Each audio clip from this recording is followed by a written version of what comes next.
We're continuing our celebration of Sri Janmashtami. On this day, Kṛṣṇa appears in the world, but only apparently. Because, as we know from Srimad Bhagavatam, Yata yavihito vanir darushveka svayonishu naneva bhati vishvatma bhuteshu cha tata puman ekop yasaura charitam jagaranda kotim yat shakti rasti jagaranda chaya yaranta andantarasta paramanu chayantarastam govindamari purusham tamaham bhajami.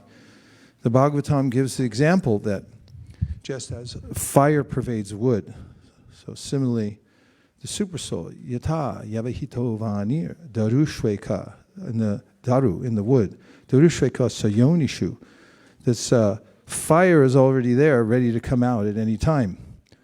Naneva bhati vishvatma bhuteshu chatapuman. So similarly, Kṛṣṇa, the Supreme Soul, pervades everything. And we had also Brahma Samhita, Ekop Yashora Charitam Jagaranda Kotim Yat Shakti Rasti Jagarandaya Chayayaranta Andantarasta Paramanu Chayantarastam Govindamari Purusham Tamaham Bhajami.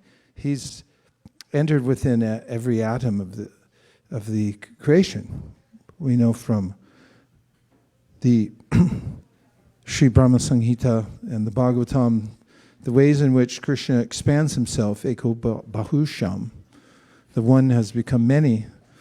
And he first expands into Balaram, then the Chaturvyuha, and then Mahashankarshan, the second Chaturvyuha, and then the Purusha avatars expand and manifest the material world and enter into it. Kshirodakshai Vishnu is there within every atom of the material world.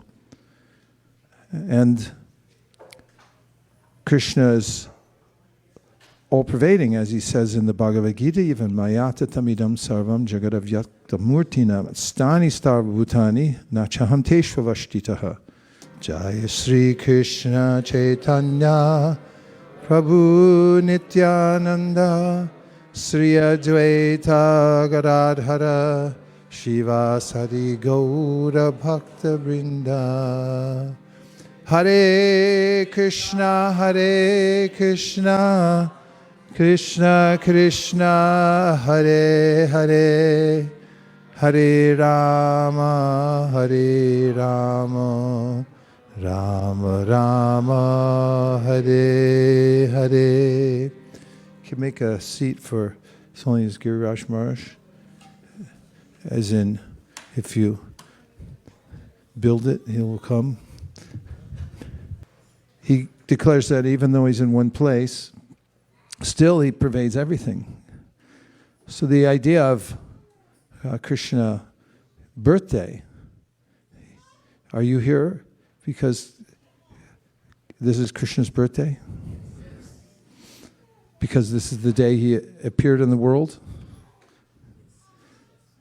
So he already appeared in the world, he's already there, but today's the day that he performs his Leela of coming out. He's already here. It's not that he descends from the spiritual world, but he's already here complete in himself, and he can manifest himself at any time, and he does so for the pleasure of his devotees. So the Srimad Bhagavatam leads up to the appearance of Kṛṣṇa through 9 cantos, and there's a conundrum in the world by the time we get to the 10th canto, and that is that the world's become overburdened by the unnecessary defense force of many kings who are only acting as kings. Kings are meant to be Rajarishis, but these so-called kings are actually demoniac personalities who had come to take refuge of the earth, to combine their forces here and to misuse the resources of the material world. Bhumi herself is happy to give unlimited resources. But when people misuse those resources for sense gratification, as we know from the 4th canto with Prithu Maharaj, Bhumi was reluctant, Prithvi, the earth, to give resources. Prithu Maharaj had to threaten her, actually. But as Kunti says in her prayers, when the Lord's walking the earth, what is the verse? When the Lord is walking the earth and Bhumi is feeling ecstasy, there are flowing rivers, the minerals are abundant, everything's available, and there's a profusion of all the necessities of life. So the demoniac sometimes accumulate due to upsurge in the mode of ignorance. And this we find as a gradual degradation of the kings come into power, and the earth was in an imbalanced state. Bhumi was crying and feeling the burden of these bad rulers, and went to Brahma to pray for help. Brahma then went to the shore of the Milk Ocean. There are two places Brahma resides. One is at the top of the universe, Satyaloka. That's a longer flight. There's a shorter flight here. It's mentioned in the Bhagavatam that was not only a long way to go, but also Kukudmi was there with his daughter trying to find a suitable match. And Brahma, even then, was engaged in watching a musical performance by two Gandharvas. And so she approached Brahma within the confines of this universe, and then they went to the shore of the Milk Ocean, and Brahma, as their leader, offered a prayer in the form of Vaiśeṣika, which is one of the prayers that in 1975 in Chicago, Rohini Kumar Prabhu, who's one of the founders of ISV from the early days, he was always a pundit, and he had brought forth the Vaiśeṣika prayers and the Brahma Samhita, which was much more rare back then. Only a few people knew it or were chanting it. We'd only had the verses recently from Pradyumna, who was mostly there in Devanagari, and he was transliterating them. But Vaiśeṣika, that was unknown to most. But at the installation of several sets of deities and the initiation of quite a few devotees in Chicago, back when it was on Emerson Street, back in the good old days, and Prabhupada was there for the yajna. Rohini had organized chanting of the Vaiśeṣika and the Brahma Samhita during the yajna.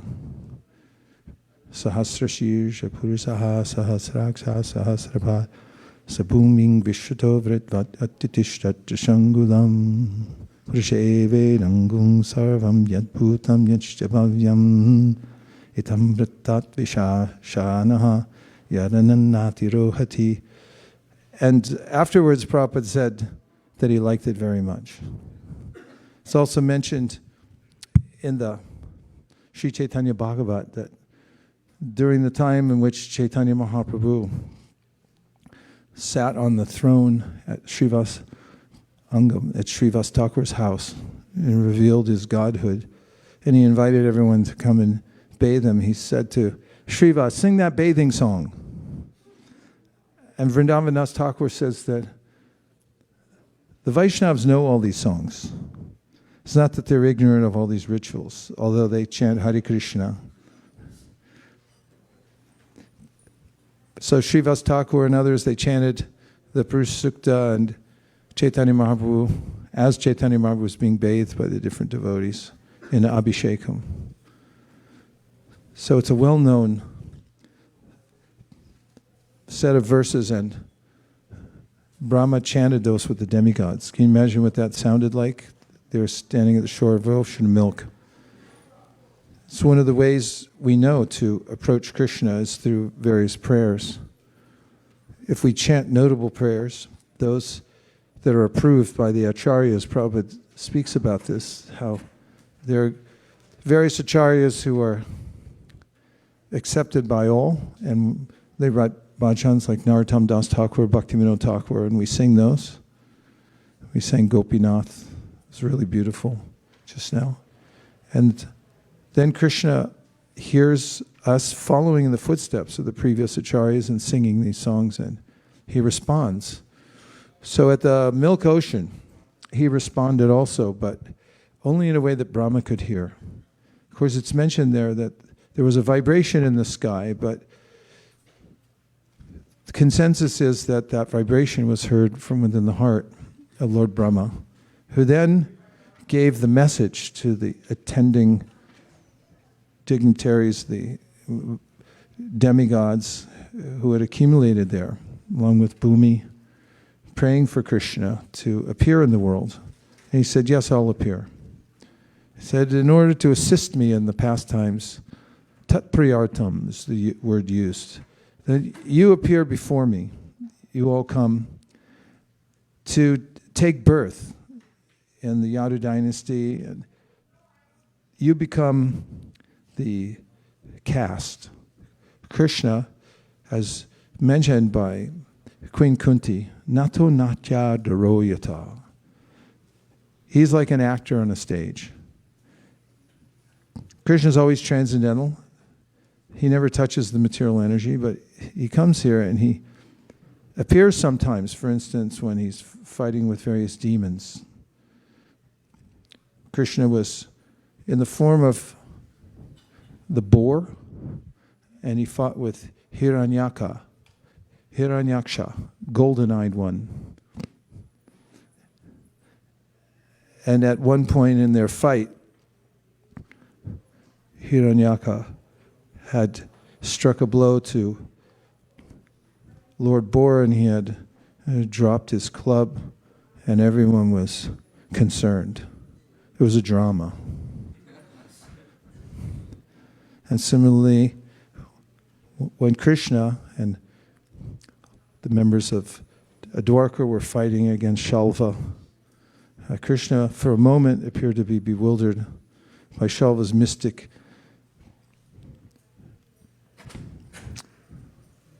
powers, in which he showed that, oh, I have your father, Vasudeva, watch as I kill him. He apparently decapitated him, and Kṛṣṇa appeared to lament for a moment like an ordinary person. These are all the way he plays the part, says Queen Kunti. So Kṛṣṇa asks others to come to play various roles in the cast of characters who will be there to support Kṛṣṇa's Leela. So he asked that the various demigods take roles here in the world so that he would appear and he would perform his pastimes. So then the Srimad Bhagavatam begins with a discussion, first of all, between Parikshit Maharaj and Shukadev Goswami about who's qualified to hear this story. And what's so important about the story, just by hearing about Kṛṣṇa's appearance in the world, as we left off before the Abhishek, and understanding his transcendental nature, Tyaktva deham punarjanma naiti. One doesn't take birth again here in the material world, but rather by hearing it, by understanding Kṛṣṇa's transcendental position, then one goes back home, back to Godhead. And Parikshit Maharaj says, Nivrittatar Bhagiyamana Bhavaushadach Chotra Manobhiramat Ka Uttama Shloka Gunan Varnat Puman Virajeti Vina Pashugnat. That everyone can hear this, because there's an answer to a question that the sages made at the very beginning, make at the very beginning of Srimad Bhagavatam. Who is there in this world who won't listen to this? Because it's being described in the first section of the Bhagavatam that This is deathless nectar. Apana samsutim goran yanama vivashogranan tata sadyo vimucheta yabibheti swayam bayam. That just by hearing Krishna's names or chanting Krishna's names, even if you do it by accident, then you become liberated. You are free from all fear. It's deathless nectar. So the sages at Naimisharanya, who are hearing from Sutta Goswami all about Krishna and his pastimes, they feel so fortunate to be there. They said, and Sutta feels fortunate to be with them. After hearing all their questions, he says, Munayak sadhu prishtohan bhavadbir lokamangalam yakrita Krishna samprashno yinatma suprasidati. He says that your questions are glorious because they relate to the welfare of all living beings. Munayak sadhu. Sadhu means it's very good. It's first-class questions. All the munis are asking. Munayak sadhu prishtoham bhavadbir lokamangalam. And lokamangalam means the questions that you're asking, they bring auspiciousness to everybody in the world. Yakrita Krishna samprashno yinatma suprasidati. Such questions, when you listen to the questions and the answers, they satisfy the hearts of everybody completely. So the sages also ask, Kova bhagavatas tasya punya shloke dyakarmana. Who is there out there that won't be interested in hearing this? And the answer comes at the very beginning of the pastime of Krishna's appearance in the world. He says, Nivrittatarshya. First he says the people who will be interested in hearing it. Nivrittatarshya upagiyamana means those who are no longer attracted to the material world. Kind of faded for them, wore off. It's like, I'm not so into it anymore. Their only interest is Krishna, going back to Godhead. Nivrittatarshya, no more thirst for the temporary. Upagiyamana. For them, hearing the Bhagavatam, the story we're about to hear from the Bhagavatam about Krishna appearing in the world, it's a bhava ashaudi. It's medicine. If you're suffering from a disease and you meet a doctor who can cure the disease, oh, what a happy day. What to speak, sometimes diseases go undiagnosed for many years. Isn't that frustrating? No one knows what it is. You go to many doctors. You pay your premium, plus your copay, whatever it is, and then you go in and it's like, I have no idea. It's like, thanks a lot. I'm glad this cost me $100,000 a year just to pay insurance so you can tell me you don't know what it is. But the Bhagavatam diagnosis, what is the disease, is bhavarog. Bhavarog means this involvement with the material nature, which is called bhava. Bhava means that which is always changing. It's never the same. It's always morphing into something else by the magic of the three modes of material nature. Everything here in the world constantly changing, and we're always vexed by our involvement in the material world and have to undergo birth, death, old age, and disease. Not very good, right? Okay, 2 people think that's not very good. Everybody else is tired.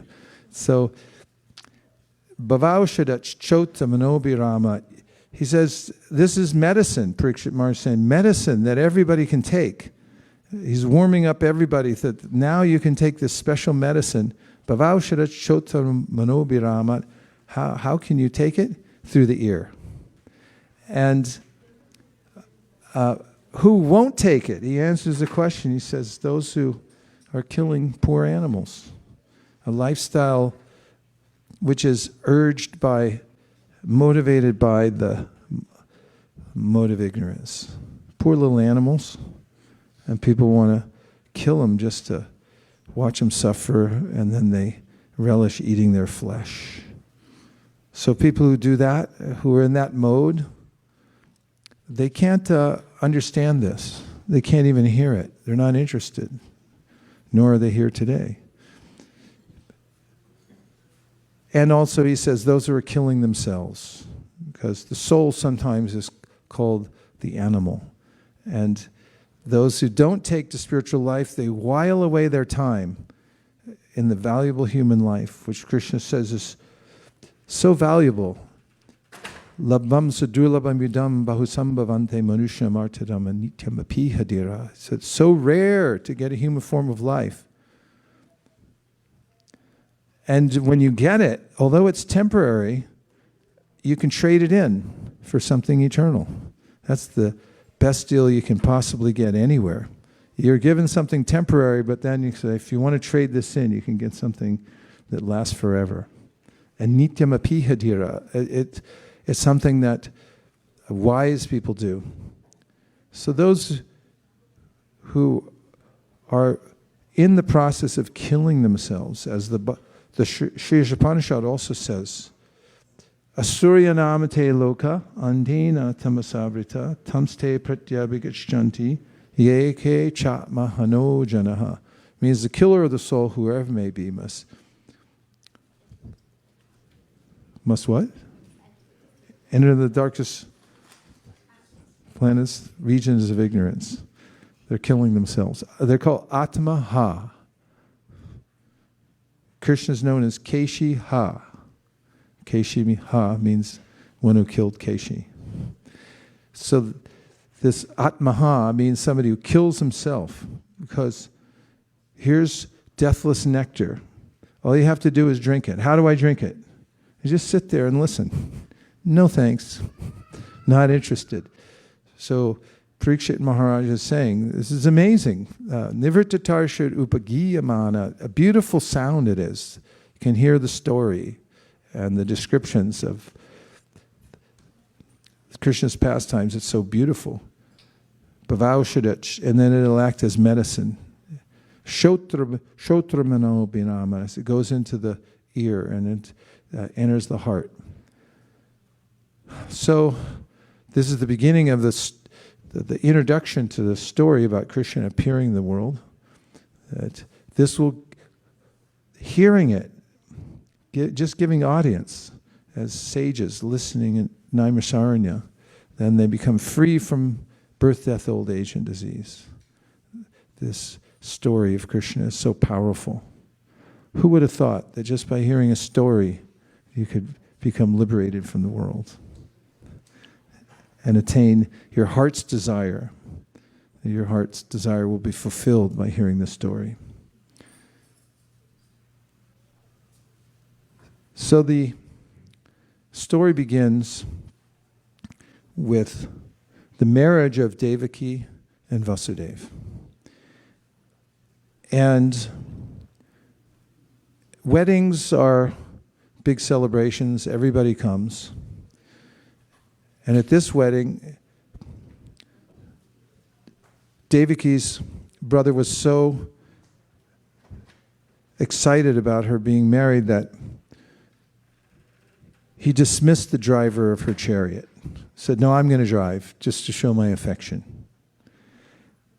And as he was driving the chariot, there was an akashvani, which means a voice that came from the sky. And it announced, Kamsa, you're a fool. Because although you're taking care of your sister with such love, actually, her 8th offspring will kill you. And Shukadeva Goswami describes that demons are self-interested. So when he heard that, he gave up all of his sense of service to his sister, and he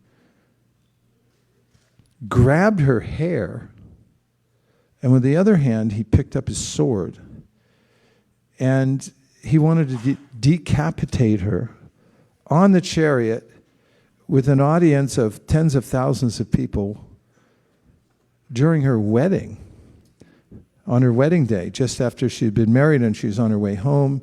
There are maidservants there following. There are bands playing. Vasudev's a prince, so this was a huge affair. And there he is standing. He immediately gives up his service-like demeanor, grabs her hair, and then pulls out the sword and wants to kill her. So now Vasudeva begins to reason with him, and he says, "This is not going to look good on your resume."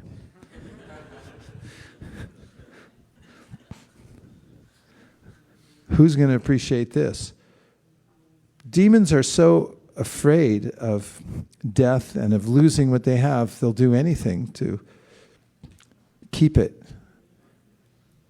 So although Vasudeva, who is dispassionate in a way, he was able to speak logically. He told Kṛṣṇa that there is karma for this, you know.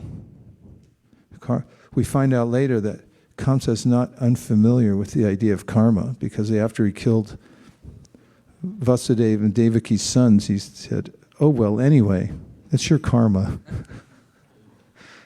It's my karma, it's your karma too, so don't worry about it. But even at that time, when Vasudeva told him that you're going to get serious karma for this, even that didn't dissuade him. So finally, he made a compromise, and he said, "Anyway, it's the 8th son, and I'll just hand over my son so you don't have to worry." And Vasudeva was known as such a truthful person that Kṛṣṇa believed him. When someone tells the truth all the time, this is in the Yoga Sutra. Patanjali Muni talks about mystic powers that living entities can develop. If someone's so truthful that they always tell the truth in all circumstances, even when it's inconvenient, they develop a city that everyone believes whatever they say. And Vasudeva had that because he was so truthful. And Kṛṣṇa believed him. It reminds me of how Srinivasa Acharya glorifies the 6 Goswamis of Vrindavan. And he says that those who are gentle and those who are, as it's translated, ruffians, it means high-class people and even low-class people, they respected the Goswamis because they knew they were pure-hearted and truthful.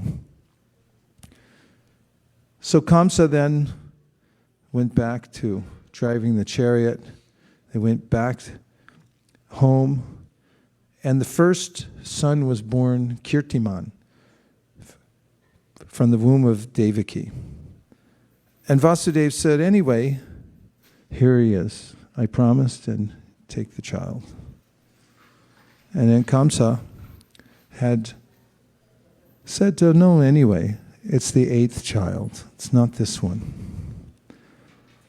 But there was some interference by Narada. Narada had approached Kṛṣṇa and said, "Actually, how do you know which is going to be 8th son?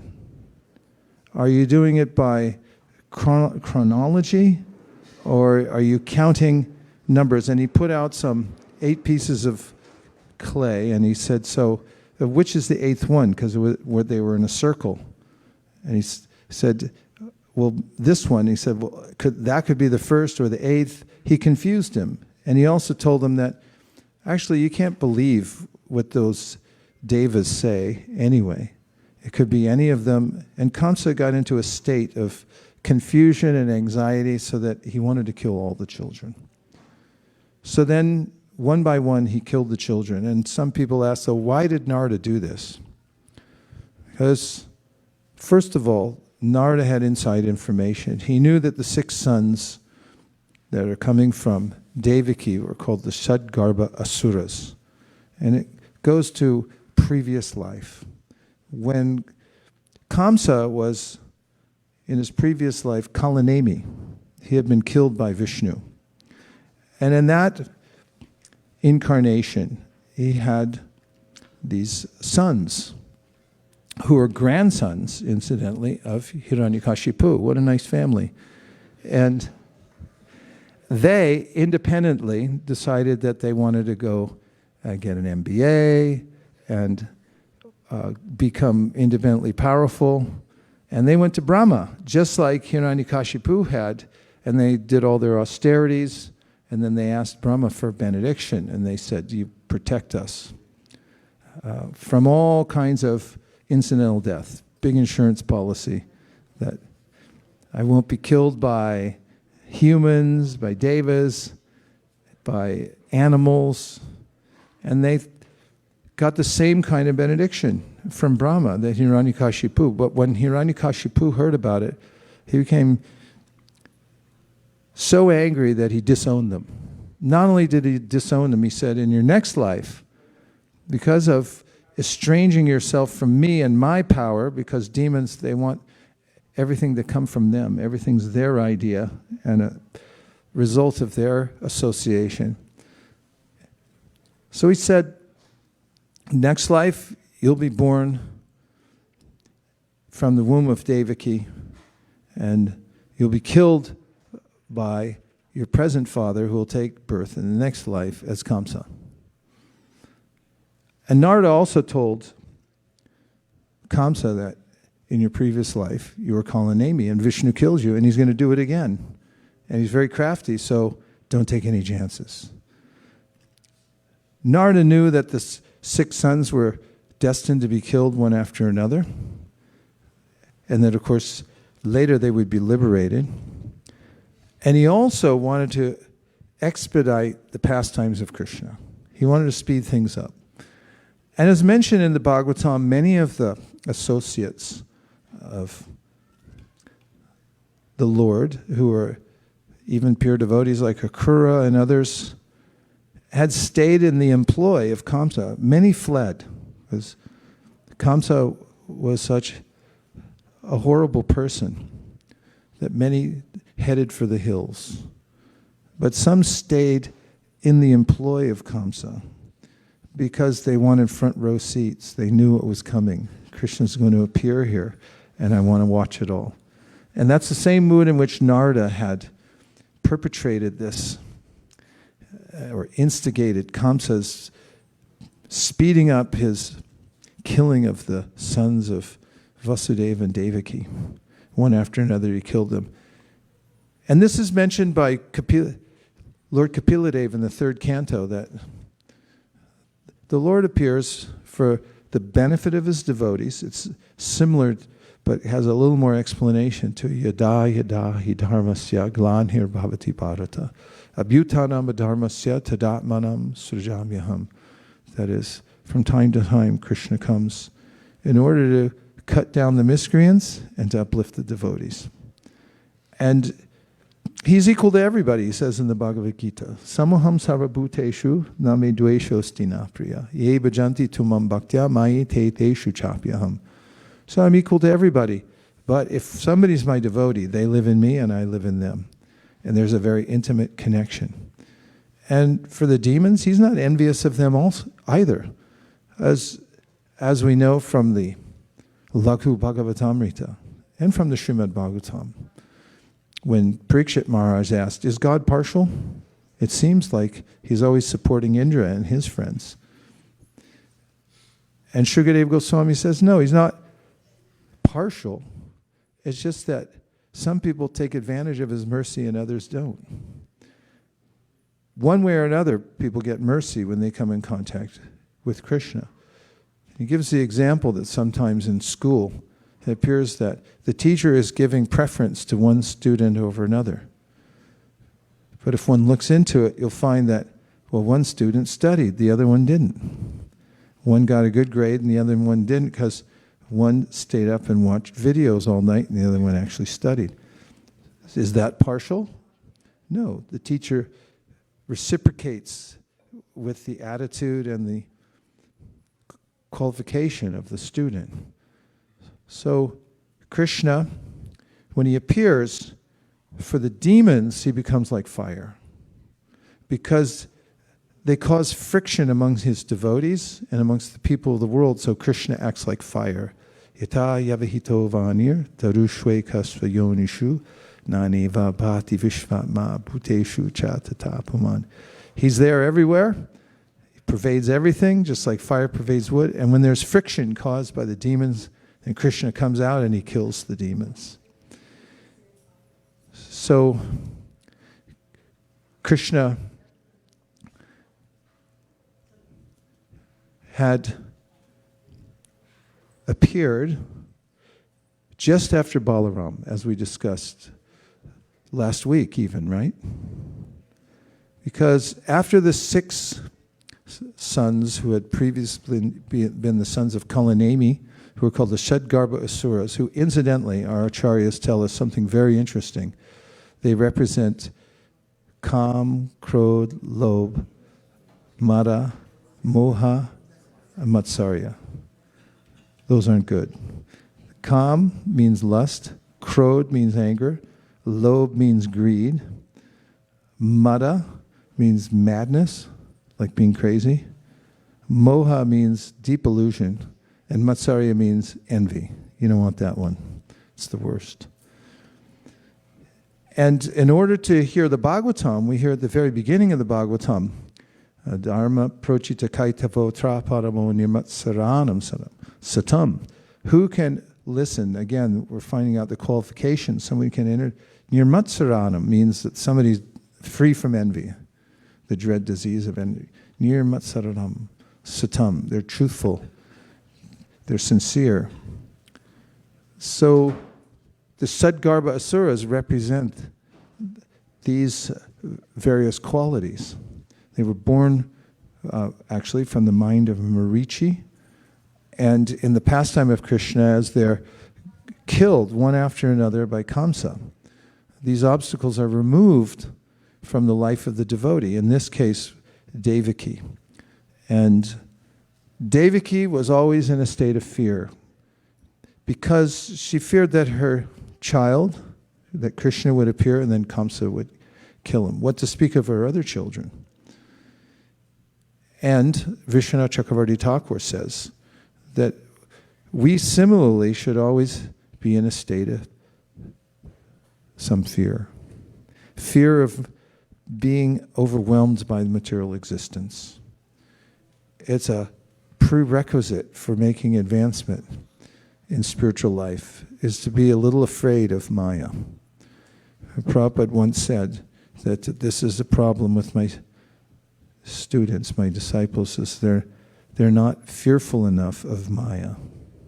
They may take it for granted. The moment that we take Maya for granted, we think we're entitled or we're liberated. When she knocks on the door, like my friend bought a second vacuum cleaner. His wife got home and said, "What'd you do that for? We already had one." Like, couldn't help it. Salesperson was so expert. Think and pick up a bowling ball.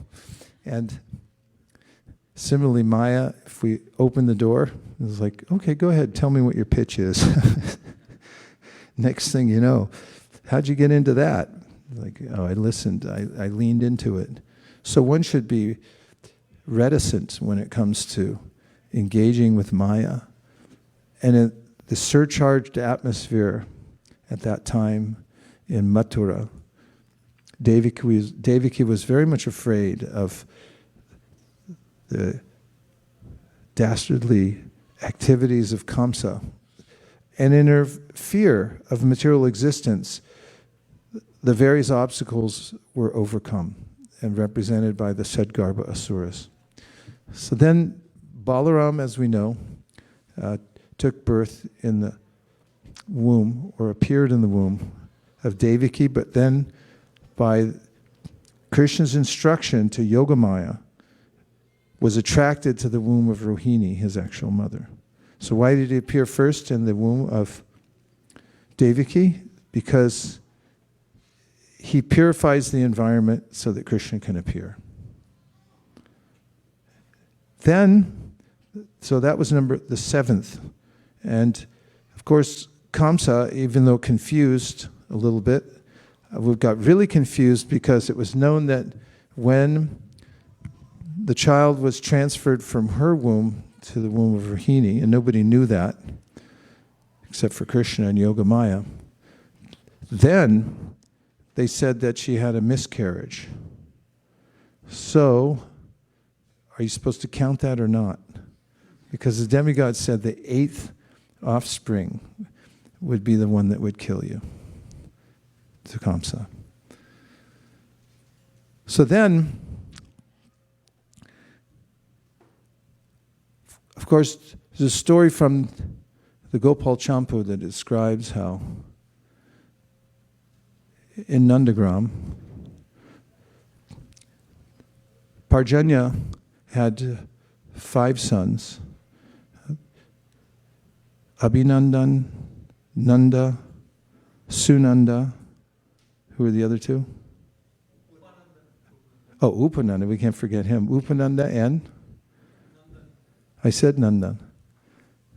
Anyway, there's 5 sons, but Nanda and Upananda are especially important because Upananda was the eldest son of Parjanya.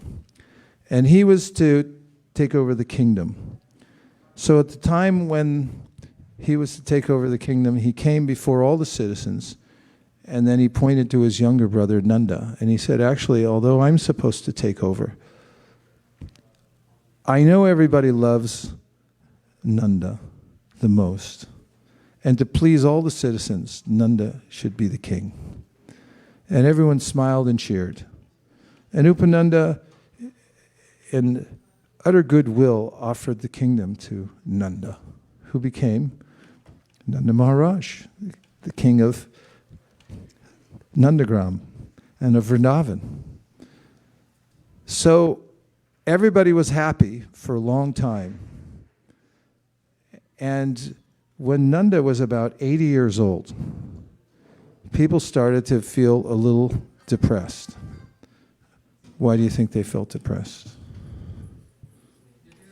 Because he didn't have a son.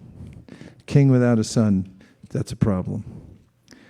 And therefore, the residents of Nandagram began to perform some karmakandic sacrifices in order for Nanda to have a son. Mostly people, they pray that they do sacrifices so that they can have a son or a daughter and have offspring. But they were doing sacrifices for Nanda so that he could have a son, because everyone wanted to see him have a son, which no son had come forth for him.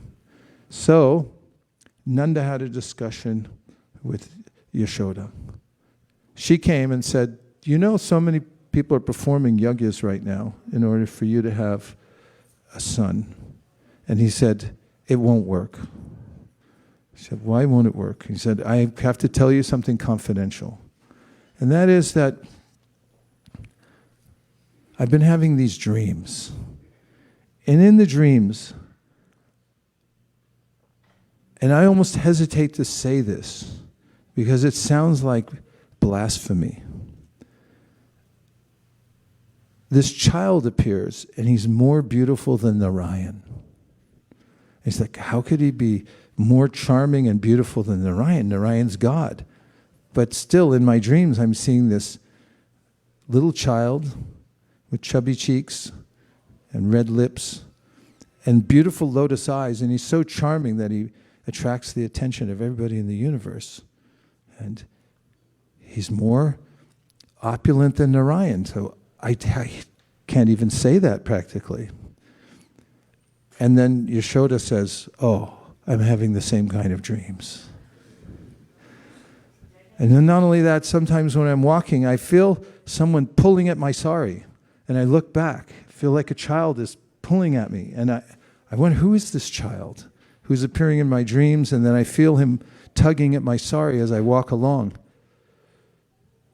So as they collaborated, they decided that we should do something about this. I have to have a son. Karmakanda won't do it.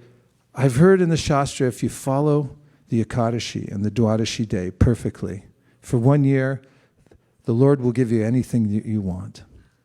He said, yes, we'll follow this vow.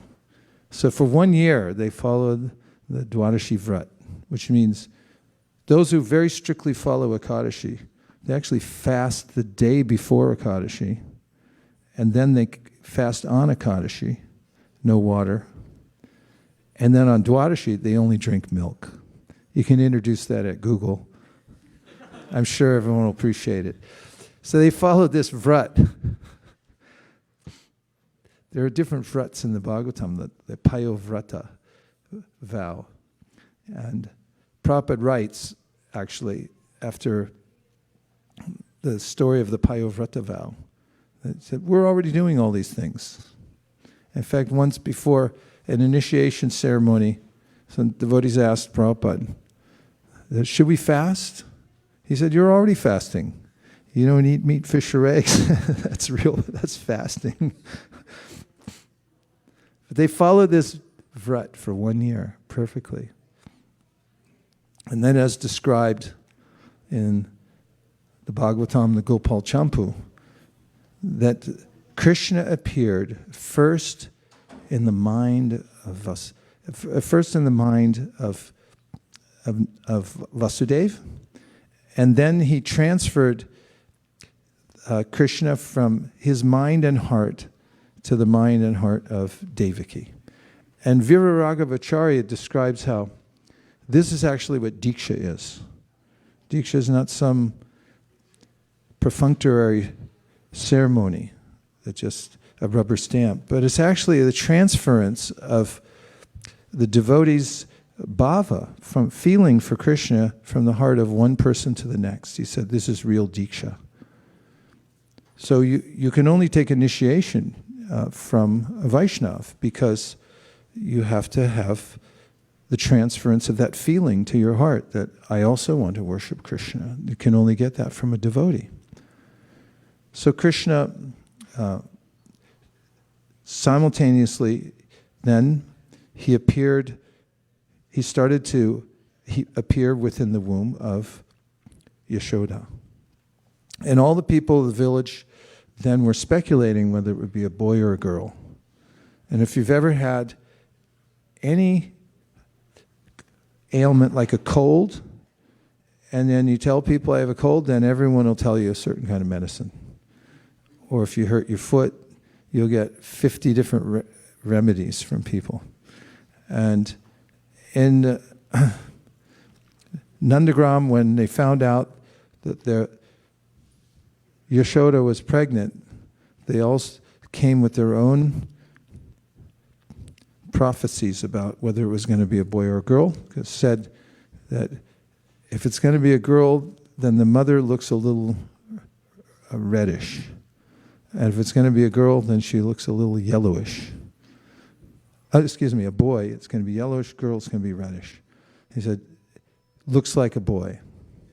And there were other ways that they were prognosticating about whether it's a boy or girl, and everyone's consensus was boy's coming. So what happened on the day of Krishna's appearance on Janmashtami was in Mathura. Kṛṣṇa took birth, apparently, but he was four-handed, Lord Narayan. What baby takes birth, first of all, with four hands? Second of all, he had ornaments and a crown, and he had the symbols of Lord Narayan. And an interesting point is made there that Devaki was praying, oh, please conceal this form of Narayan and become like an ordinary baby. But that doesn't make much sense, because Kamsa was after an ordinary baby, and of course he wanted to kill Narayan also. But this, says our acharyas, was because of a sense of affection. They saw this is God who has appeared as Narayan. And he didn't appear like an ordinary baby, didn't come out of the womb like an ordinary baby, but he just appeared. He made his avirbhav. If we say the residents of Vrindavan don't talk about Kṛṣṇa making an avirbhav or an appearance, because in Nandagram he actually takes birth. There's a sense of him being like an ordinary child, because in Vrindavan, there's no sense of the opulence of God, or the God has appeared. Just the most amazing child has appeared, and everyone becomes attracted to him. That's Vrindavan. No sense, he's God. Even in the midst of describing this pastime, Shrikadeva Goswami speaks about how Mother Yashoda had once heard a complaint about Kṛṣṇa that he had eaten dirt. First of all, Kṛṣṇa lied. He said, did you eat dirt? And he said, no. And then she said, then open your mouth, I'm going to have a look for myself. So when he opened his mouth, she looked in and she saw all of the universes. What's more, she saw herself sitting there with Kṛṣṇa on her lap. And the vision was so opulent that she just then, please close your mouth. And she ignored it, didn't want to see it. So the opulence in Vrindavan, although it may appear Krishna's opulence from time to time, the devotees are so overwhelmed with their natural emotion. In the case of Yashoda, this Vatsalya Ras. In the case of Nanda Maharaj, Vatsalya Ras. Just Krishna's the most beautiful child. He's our child. He's my child. And they want to love him and take care of him like an ordinary child. So when he appeared in Mathura as Narayan, and he instructed Vasudeva, you take me to the house of Nanda. And then he assumed the form of an ordinary child. And that night it was raining in Mathura, quite hard. But Vasudeva saw the wonders of Yogamaya. His shackles fell off, the guards all fell asleep, and the doors opened. And carrying out the order that he just got from his baby, Narayan, who now looked like a baby, he walked out the door. And although it was pouring rain, he felt that he wasn't getting wet at all because he was being protected by the hoods of Ananta. Wherever Kṛṣṇa goes, all his energies are there. Parasha Shaktir Vivadai Vishuyate Subhavika Jnana Balakiricha. They work his energies wonderfully to enact his pastimes, to protect his devotees. And as he crossed the Jamuna, which was raging, there was a way to cross, but Jamuna wanted a little dakshina, just a little tax. So she rose enough to touch Krishna's baby foot. And therefore Prabhupada mentions that Ganges and Jamuna are the same, except Jamuna is 100 times more purifying than Ganga. Why? Because of this pastime. When he was carrying baby Krishna across, then his little baby lotus foot touched the water. And therefore, the purifying effect of the Jamuna, or just seeing the Jamuna, or even the breeze that comes from the Jamuna is purifying. So then he went to Nanda Gokula, and there he saw that a girl had been born, and he traded, and he was thinking, hey, what am I doing? I'm going to sacrifice this girl for my own son. I'm bringing my son to safety here. But actually this girl, I know I'm taking her back. It's going to be the 8th, perceived as the 8th offspring from Devaki. So Kamsa is going to kill her. So he was feeling a little guilty until he got back. And when he got back, the baby started to cry. Yogamaya allowed him back in the prison. Shackles went back on. Guards woke up. And then Kamsa heard the crying of the child. Demon that he was, he came running out to kill her. And begging him not to, Devaki said, please, please, spare my one child.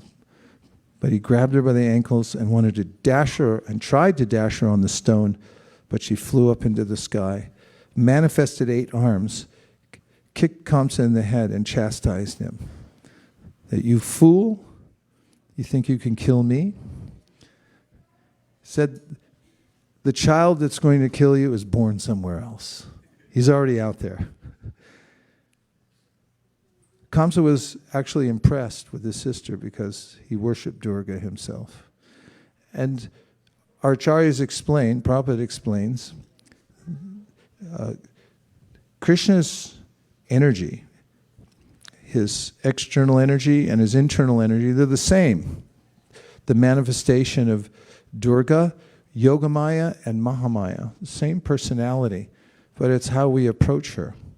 For those who approach Kṛṣṇa with some insincere desire or trying to kill Kṛṣṇa, as in the case of Kamsa, then she becomes the external energy. For the devotees, she's the internal energy, Dadami Buddhi Yogam Tam, and all intelligence and all arrangements are made through Yogamaya for the devotees to worship Kṛṣṇa in amazing ways.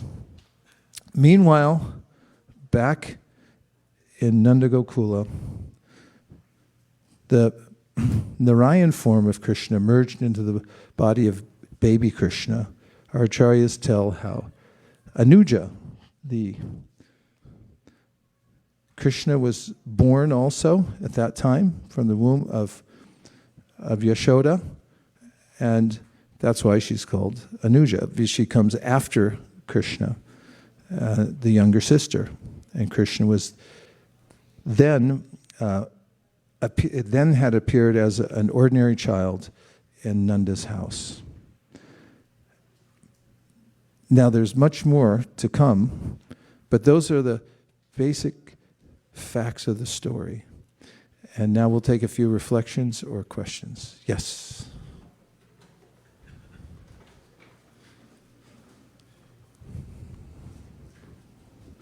Thank you if you're just joining us. We'll be here all day long with festivities. It'll really pick up at around 4 o'clock, and it'll go all the way till midnight. Hare Krishna. Hare Krishna. Thank you, Prabhu, for explaining the birth pastime so nicely. I think both Vishwanath Chakravarti Thakur and Sridhar Swami, they give elaborate commentary on this. Prabhu, one question. You mentioned that I think that Mahamaya came first and then Kṛṣṇa came. Is it? That's what you said from from Yashoda's womb? I didn't get that actually. Anuja means one who follows, so that means younger sister. So she came after Kṛṣṇa. Oh, okay, after. I see. Oh, and that's why she's called Anuja. Yeah. I see. Thank you. The acharyas use that as proof that they were twins. Thank you. Yes. Yes.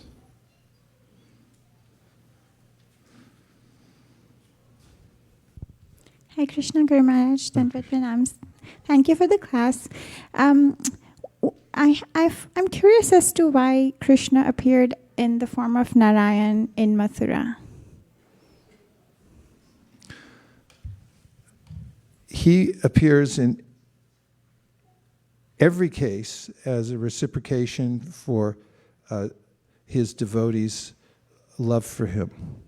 And devotees have different qualities of love. As I quoted earlier, itam satam brahma sukhana bhutya dasyam katanam paradaivatenam mayashitanam naradarakena sakam vrjarukrita punya punja. This is an observation made by Shukadev Goswami. He said some people, they see Kṛṣṇa as the impersonal Brahman. Itam satam brahma sukhana bhutya. They're only after the bliss of Brahman, the impersonal Brahman. And then he says, Dasyam gatanam naradarakena. No, Dasyam gatanam naradaivatena. Naradaivatena means that they see him as Narayan and Vaikuntha. They're attracted to his opulence. And then he says, Mayashitanam naradarakena. Those who are in Maya, Mayashitanam. Naradarakena means they just think he's an ordinary human being.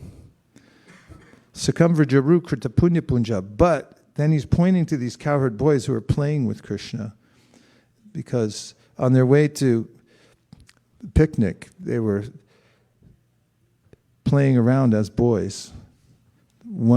They all brought lunch packets from home. And one would steal a lunch packet from one, and then when the boy who realized it was stolen, he would try to get it back, and then they'd throw it to a third. And then they would play keep away.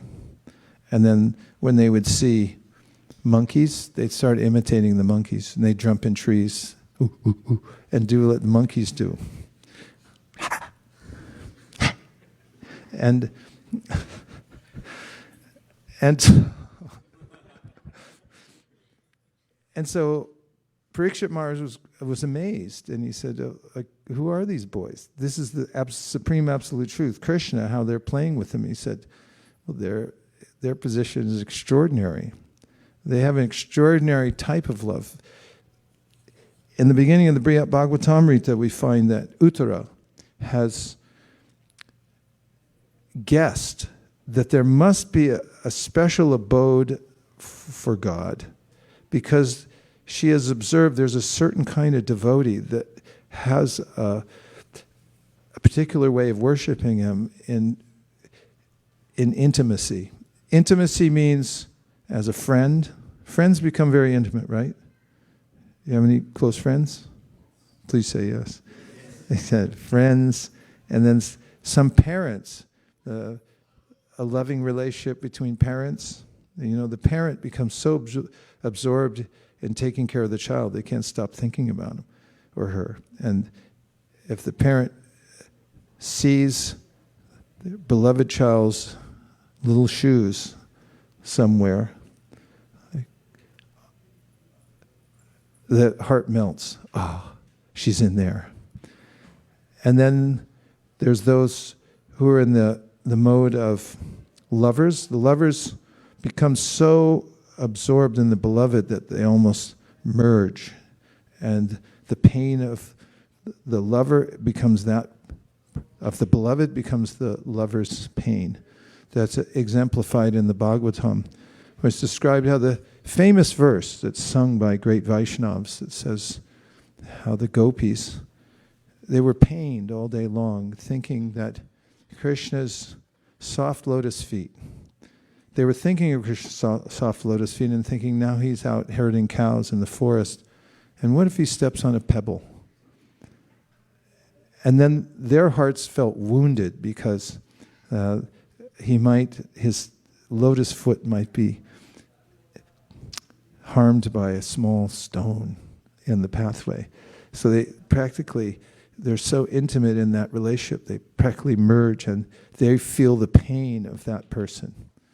So these are all intimate relationships. So Uttara said, there are these kinds of devotees, so Kṛṣṇa must have a special place for all these devotees. And indeed he does, and that's what the Brihad Bhagavatamrita leads us to. All the various places in which the devotees live, the various dhams in which they live, where they worship Kṛṣṇa in his multifarious forms. But then there's a special dham where, as described in many of the Shastras, and especially Srimad Bhagavatam, Kṛṣṇa has his own abode, Nijadham, where there's unceremonious love, the deepest, most intimate relationship where they have no idea that he's God. They just know that he's the most amazing child, the most amazing friend, the most amazing lover. And Vasudeva and Devaki, Krishna, were previously in their previous lives, Prishni and Sutapa. And they had a certain mood in praying for the Lord in which they said, please appear as our son. Whereas Drona and Dara, who were, and it's a long story, and we'll get into it perhaps in a moment or maybe later, Drona and Dara are expansions really of Nanda and Yashoda. In fact, Drona and Dara, they're described as demigods. But they are praying that we want to love Kṛṣṇa very deeply. They didn't ask, please let him become our son, but they wanted to love him in a particular way. It's a subtle difference. But they were availed of his association, were Drona and Dara in Nandagram. And Devaki and Vasudeva were in a different mood in propitiating Kṛṣṇa and praying to him. So Kṛṣṇa arranged, as he says in the Bhagavad Gita, Ye yata mam prapadyante tam stataiva bhajamyaham mama vartmanuartanta manusya partha sarvasha. That according to the mood of the devotee and wanting to worship him and the way that the devotee surrenders to him, Kṛṣṇa exactly reciprocates that mood. So he appeared there in Mathura to fulfill the desire of Devaki and Vasudeva. And then he appeared in Nandagram. Of course, Nanda and Yashoda, nobody can become Nanda and Yashoda. They're his eternal parents. But Drona and Dara had some... anyway, it's a long story. I don't know if I should go into it right now. The Acharyas explain how just as Krishna can expand himself unlimitedly and does, so similarly his devotees, especially his parishats, those who are his eternal associates in the spiritual world, they also expand themselves to facilitate Krishna's pastimes. That's why in every universe the same pastimes are going on with the same parents, Nanda and Yashoda, who are expansions. Does that help? Okay.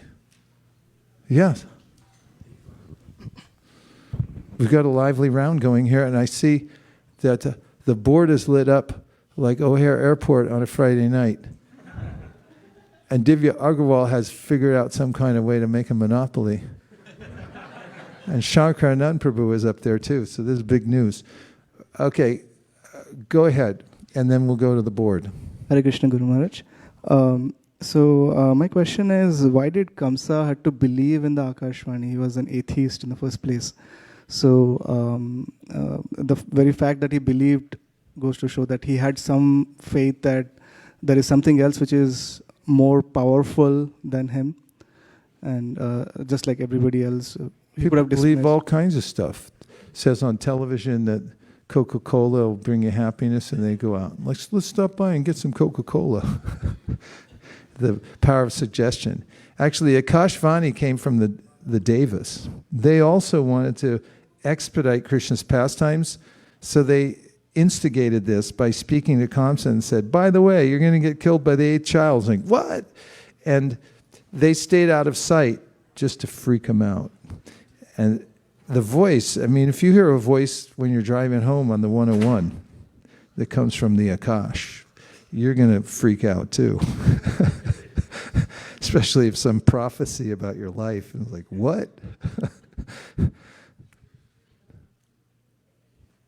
Oh, board, and then we'll come back to you, Prabhu, because I promised the board. So, Divya Agarwal to the second power, please ask your question. It's a mystic city, but you're supposed to do it 7 times or something like that. Are you there? Okay, Shankaranand, can you unmute? Maybe they gave up a long time ago. Okay, Shankaranand's here. He's made his appearance. Talk about Akash Vani. Please go ahead, Prabhu.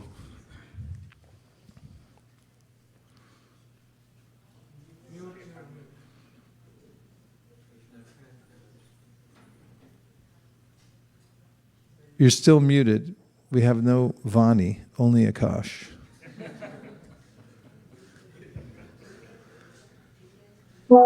Yeah. Can everyone hear? Yes, please go ahead. So thank you very much, Jan, for narrating the beautiful advent of Lord Krishna. So on Akashvani, I actually remembered a couple of instances that Vaishnava Acharyas have given 2 perspectives. So one perspective is that demigods, they were actually defeated by Kamsa before this instance happened. So Kamsa had actually defeated Indra and all the demigods. So they had no courage to speak Kamsa like this, oh fool, the 8th child of this sister is going to kill you. They were actually very much fearful. They would have never spoken that. But before this, they actually went to Kshisagar with Brahma, and they got the assurance from Brahma that Krishna is hearing. So it is like, a weak person who is being always defeated and beaten up by some strong person gets assurance that I'm coming to kill him. Don't worry. So that gave them courage, and that's how they actually got the courage to even speak such a unembodied voice, Akashvani, for Kamsa, because they had become fearless. And another perspective the Vaishnava Acharya has given is that Krishna, he was to appear in Shurasena's family. Shura is generally said a very heroic fighter. A person who can heroically fight, he's called Shura. So Vasudeva is son of Shurasena and Krishna appearing in the family of Shura. So according to Shukraniti, a Shurveer, a person who's actually heroic fighter, he does not kill his opponent immediately. There are 12 different ways he gives punishment. And the 12th punishment is death. Before that, there are 11 different punishments. And first and foremost of that is to actually chastise the person. So, as a Shurvi, Krishna, the Shurvi, he is inspiring demigods with actually Krishna's chastisement to Kamsa. And therefore, he is actually inspiring the demigods. So, there are 12 ways, beginning with chastisement and inserting a person or removing him from the powerful position or making him fast, forcefully. So, Krishna is using the first in the Shukraniti to chastise Kamsa.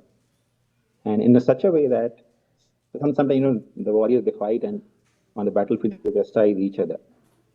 But the real victory is considered when a person chastises an enemy cannot reply back. Krishna did that very efficiently as a Shurvi. He chastised Kamsa through this Akashvani. And Kamsa couldn't repeat or say anything in response. He got fearful. So there was a victory for Krishna as a Shurvi, chastising Kamsa. Thank you, Prabhu. I think that indicates how any aspect of Krishna's pastimes are unlimited. And if you wish to pursue this, you could write a PhD thesis on the Akashvani pastime.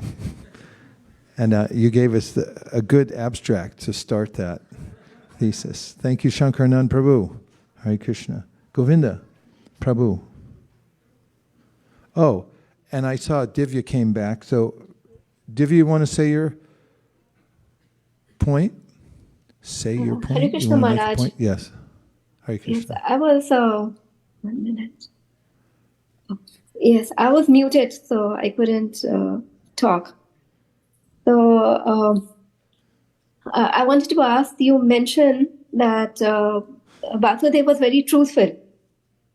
But how come, when he didn't surrender Krishna to Kamsa and Balram, isn't that contradictory? Yes, but it's natural.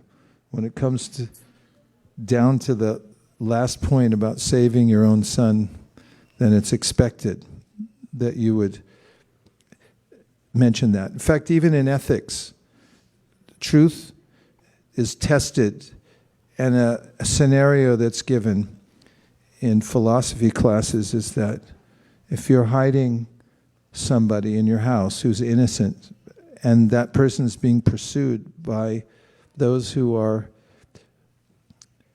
demoniac and they want to do harm to that person, and they come to your door and say, "Is she here?"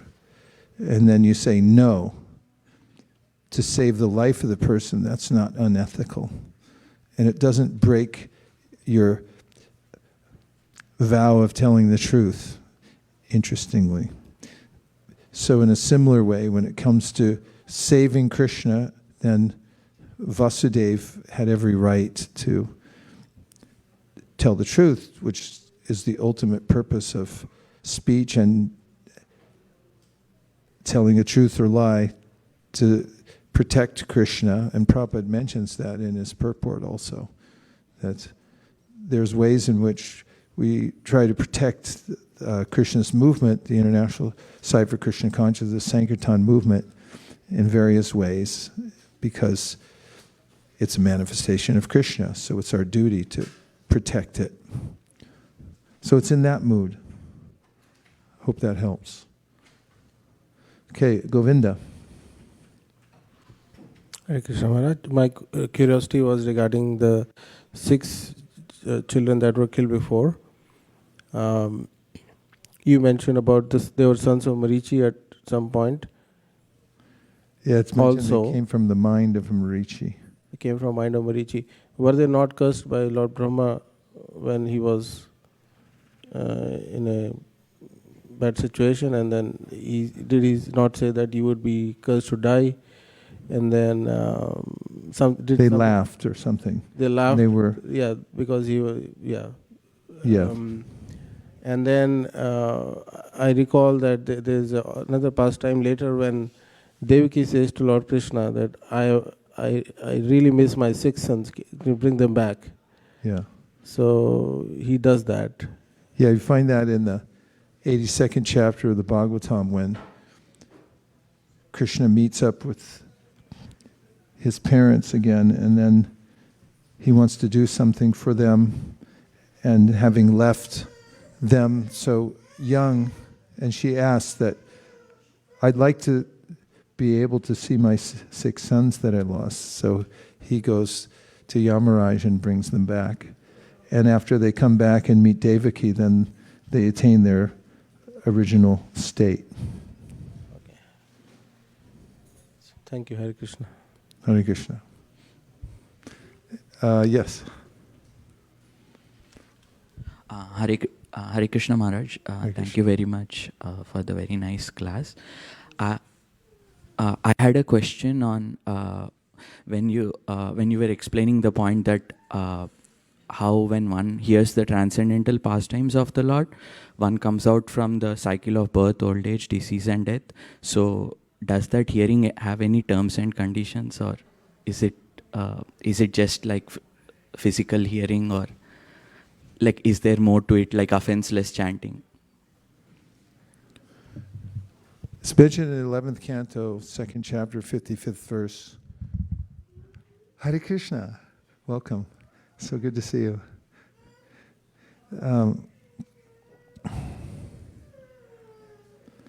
Vaiśeṣika hridayam niyasya saksha darira visha abhihito pyagoganasha pranaya rasanaya dritangri padma ka uttama shloka. No. Pradhana ukta. I'm sorry, what's the last? Sabhavati Bhagavata Pradhana ukta. Thank you. So there's a way in which, as is described here, Vaiśeṣika hridayam niyasya saksha. Just scroll down to see the translation. The Supreme Personality of Godhead is so kind to the conditioned souls that if they call upon Him by speaking His holy name, even unintentionally or unwillingly, the Lord is inclined to destroy innumerable sinful reactions in their hearts. Therefore, when a devotee who has taken shelter of the Lord's lotus feet chants the holy name of Krishna with genuine love, the Supreme Personality of Godhead can never give up the heart of such a devotee. One who has thus captured the Supreme Lord within his heart is to be known as Bhagavat Pradhana, the most exalted devotee of the Lord. So if you go back up to the word for word, you'll see the essence of what I'm answering. Go back up. And we see, no, down. Word for word, please. Vaiśeṣika, he leaves hridayam na, which means he won't leave the heart. He never leaves the heart. Yasya, of whom, sakshat, because he's there personally, Hari, the Lord. Avasha means accidentally. There's a way in which somebody accidentally hears the name or chants it. That's also in the Bhagavatam 6th canto. Somebody accidentally chants the holy name of the Lord. Somebody incidentally hears it. Of course, Prabhupada comments in a famous verse by Devahuti in which she says, Aho bata shva pachato garyanya jiva agre vartate namatu byam te pusta paste juhuvu sahasna arya brahmanachur nama granantiye te. And that is how she says, oh, this is the most wonderful thing. Aho bata shva pachato garyanya jiva agre vartate.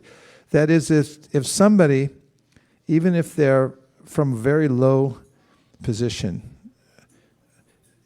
if they even accidentally, incidentally say Hare Krishna, just with the tip of their tongue, they just say Hare Krishna, then te pusta paste juhuhu sasnari, he says, oh, that person, you can tell they've gone to every place of pilgrimage. They've taken all the ritual baths. They've done every kind of yajna there is. They've followed all the Vedas. They've done everything because they could say Hare Krishna. And that means jivagre varta. Jiva just with the tip of their tongue, means just a little bit they said it just one time. And Prabhupada mentions in his purport, it said, of course, depends on the quality of the chanting as well. As Ajamil was innocent. He didn't call his son Narayan. Everyone say Narayan. In a class, when Prabhupada was commenting on the verse, and one of the Sanskrit editors had said that he said it several times, and Prabhupada said, no, one time. He only said it once. And that was enough, Narayan, because he didn't say it to call Krishna to save him from danger, although that's okay too. Apana samsritim gorana, I already mentioned that verse. But he just said it in an innocent way because he was attached to his little son who was named Narayan. And then he said that because of the quality of his utterance, and all his previous sins were destroyed. And then the question comes, so if all his previous sins were destroyed, why did he continue sinning? Because sinning is a result of previous karma, which impels you to keep doing it. And then Vishwanath Chakravarti Thakur says, oh, that was like if you have a pet snake and all his teeth are gone. And then if he bites somebody, nobody minds. Because he's like... Like in India, these kids, they carry little cobras in a basket, and they'll come up to you when you're going around Govardhan Hill and go, whoa! And most people go, wah! But those snakes don't have any teeth. And so similarly said, there must be a technical term for being de-toothed, but I don't know what it is. But his sins were removed, so they had no effect, whatever he was doing, because the holy name was so powerful. And the hearing of Srimad Bhagavatam is similarly described. Shukadev Goswami speaking to Parikshit Maharaj in the beginning, and he said, Vasudeva kata prashna purusham strin punatihi vaktaram prachakam shrotims para salilam yata. He said when the Bhagavatam is being spoken, it's like we're all sitting here listening to the Leela of Krishna and the philosophy and so forth. He said that there are three kinds of people that get the benefit from that. One is the speaker. According to Vishwanath, the speaker gets the most benefit. Next is the listener. And then the third is anybody who happens to walk by. Somebody walks by. And I had this experience when I was a kid. My father was trying to teach me tennis. I never really quite took to it. Too much paraphernalia. But I remember we were in Berkeley, California. He worked at UC Berkeley, so we had access to a tennis court. We used to go there. And I remember he listened to this radio station called KPFA. Has anybody ever heard of that? Yeah, heard of it. So back then that was like nowadays it's like crazy liberal, probably considered to be back then. Maybe it was too. Fit my father. So I just remember hearing on the radio, there was some interview with a devotee, and he was talking about how Krishna's transcendental. And we just happened to be hearing that on the radio, and it just left an indelible mark on me. Hearing the devotee discussing Krishna being transcendental, and so we're thinking, what does the word transcendental even mean? But it leaves a mark. So the vibration of the Srimad Bhagavatam, wherever it's spoken, if somebody hears it, they can be highly infected.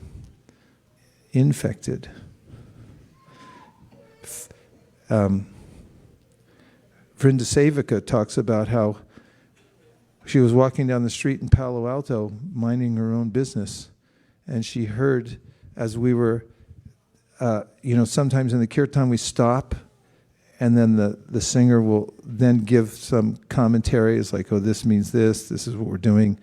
And she heard that from across the street and said, okay, I'll join. the next day she walked in and said, I'm here. I heard it. Now I'm here. And she became a devotee.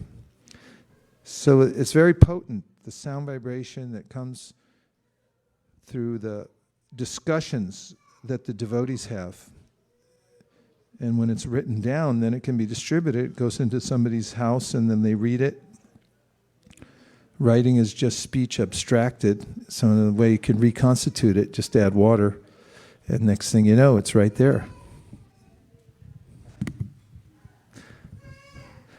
Okay. Now we have opportunities. Oh, okay. Kṣṇa. Thought we were going to have a lull in action time for kirtan. I have a quick reflection. Getting close though.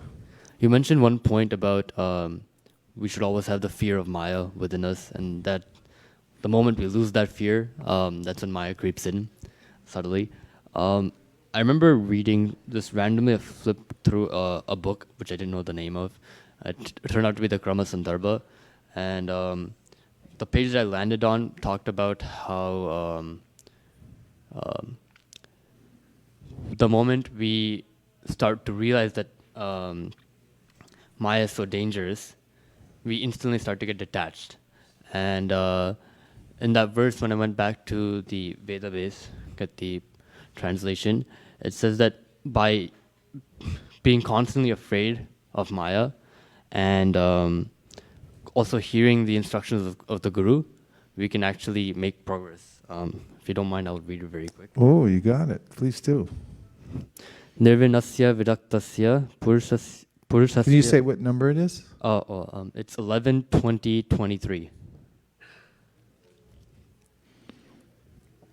Nirvinasya viraktasya purushasyokta vedinaha manas tyajati dauratmyam chintitasya nuchintaya.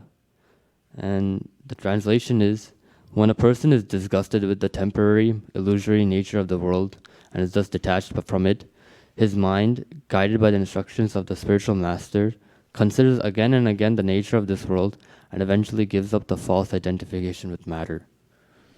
So just realizing that we have to again and again realize that this world is a very bad place to be, and also simultaneously try to find a way out of this by accepting the knowledge that's given from the spiritual master. By doing those two things simultaneously, we can actually get out. And it's not that we can just put one foot in one spot and another foot in another spot. Like, I'll still go outside and have fun, etc., and enjoy this world, but I'll also try to get out of it. That doesn't work. So, yeah, this is the effect of Krishna Katha. Prabhupada mentions it in the Bhagavad Gita that by hearing about Krishna and the Siddhanta, Atma-tattva Gyan alongside, which is understanding our relationship with Krishna and our non-relationship with the material world, then one loses one's long-cherished desire to enjoy the material world. There's a long-cherished desire in the heart of the conditioned soul that somehow I'll make this work. Even Kamsa, after he realized his folly trying to snatch Durga and kill her, and he had been rebuked by her severely, and he even apologized to Devaki and Vasudeva and said, oh, anyway, it's our karma, so don't worry. Everybody gets their karma eventually, and we can't fight fate. And then when he walked away, he had these cohorts, his ministers, who gathered around him, and there was such bad association that then he reverted to his idea of let's kill all the children in Gokula to try to kill Krishna. And so by good association, we naturally develop an attraction for the spiritual world, and we don't want anything to interfere with that. So we become reticent about mixing it up with the material nature because we see the difference we see the difference in our consciousness when we interact with Maya and when we interact with Krishna. When you chant about Krishna, and when you hear Krishna Katha, there's a natural sense of Vasudeve Bhagavati Bhakti Yoga Prayojita Janayashu Vairagyam Jnanam Chayara Haitukam. One gets knowledge, detachment. These are invaluable assets. And when one interacts with Maya, you get a titillation of the senses that seems to be okay for a minute, but afterwards there's a lot of debt to pay in the form of anxiety, and then there's diminishing returns from enjoyment in the material world. What first felt stimulating and brought some sense of happiness, then it's hard to get it back again, and there's only the hope that one could try to have that experience once again, but it diminishes over time. What's more, it implicates one.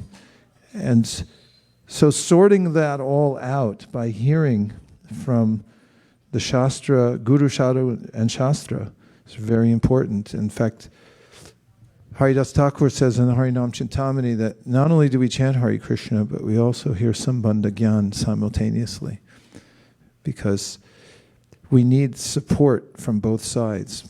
Krishna himself in the 11th canto of the Srimad Bhagavatam says, Shruti Pratyakshamaitiyam Anumanam Chatushtayam, that you should use Shruti, you should hear from the Shastra about, you should also, Anuman, you should use logical reasoning. Then you should also, Pratyaksha, you should see directly for yourself. And Aitya means traditional wisdom that's passed down. To see Vikalpata Virajite, Anavastanad. He said you should see that the world's not a stable place. It's Anavastanad. Therefore, Vikalpata Virajite. You could take a chill pill. Don't get so wrapped up in the results of the material world. Prabhu? Maharaj, just based on this verse, actually, I believe there was another verse, Jnana Vairagya Yuktena Bhakti Yogena Chatmana Paripashyati Udasinam Prakritim Cha Hat Ojasam. So that fourth part, I was recalling when the Maya becomes weak, Prakritim Cha Hat it becomes weak because of the strength of Jnana Vairagya and Bhakti Yoga. So the soul then Paripashyati Udasinam, it becomes very detached. Yeah, that kind of strength comes naturally.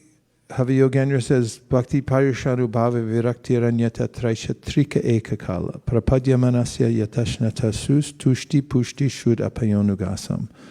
Which means that just as when you're very hungry and you eat a meal, you get from that nourishment, satisfaction, and your hunger goes away with every morsel that you eat. And in a similar way, it says bhakti, Parushanubhava, means you start to have direct experience of Krishna for yourself. You feel that bhakti is awakening in your heart. Anubhava means you see it for yourself. Krishna is there, you realize the philosophy. It's no longer theoretical. And he says, bhakti Parushanuv Viraktir. And then anyatra, everything that's not related to Krishna, you become virakti. So I don't care about that. Truly don't care about it. It's not a matter of restraint. Just as when you're very hungry and you say, give me more, at a certain point, what do you say? Don't give me more. I don't want any more.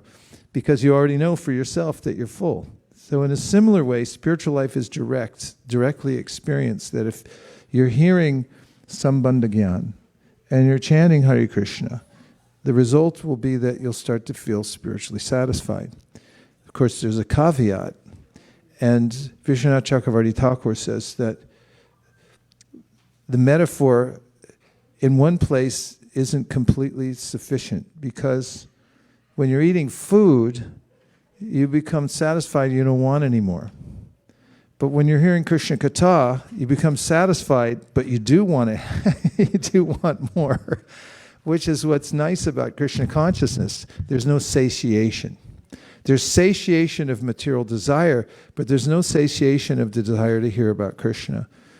Everyone who has a taste for it wants it more and more, so much so that Rupa Goswami, in his invocation to the Vidagdha Madhava, writes about how the holy name when he chants it, he wants to have millions of ears. These two little ears, they're little flaps just to catch the sound. He's like, that's not enough. I need 1 million more of these. And he says, when I taste how nice it is on my tongue, I want to have millions of tongues. And then he says, then I feel that the holy name is dancing in the courtyard of my heart, and it makes me oblivious to all the sense gratification of the world. I only want this. So that's the effect of Krishna Katha. And singing about the various aspects of bhakti. Bhakti is so nice because it's variegated. Everyone has an individual taste for different kinds of bhakti, right? Some people, they're very studious. They like to study things and look into verses. Then you have some that they like to make everything beautiful for Krishna. They'll stay up all night making a garland like this. Or they want to cook for Krishna. They want to sing for Krishna. There's 9 processes of devotional service: hearing, chanting, remembering, praying, worshiping the lotus feet, serving Krishna as a servant, Shravanam, Kirtanam, Vishnu Smaranam, Padasevanam, Archanam, Vandanam, Dasyam, Sakyam, Atmanivedanam, giving your whole soul. So different, and then there's 64 practices or limbs of bhakti that one can engage in that are cataloged there in the Bhakti Rasamrita Sindhu. And they all engage our senses in Krishna's service. So it's not that we're some kind of involved in some kind of dry renunciation. Rather, we're doing all the things everybody wants to do, to use the senses, only we're using them in relationship to Krishna. And when we do that, then sarvapadi vanirmuktam tatpratvena nirmalam hrishikena hrishikesha sevanam bhakti ruchade. Based on the time right now, 10:45, and the previous Janmashtamis that we've had, and the song that we usually sing right at this time, who can guess what we're about to sing? Huh? Her guess was Dasavatar Stotram. That's a good guess, but it's not the one I was thinking about, because I was talking about the different aspects of devotional service and how nice they are. Anybody want to make another guess? Shuddha Bhakata Charanarenu Bhajanamu.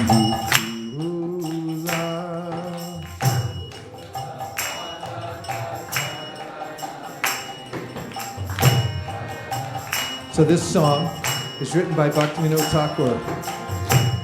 And he says, pure bhakti, Shuddha Bhakata Charanarenu Bhajana Anukula. It comes from associating with pure devotees. When you meet somebody that has the desire to serve Krishna, that's so pure and intense, that rubs off on us.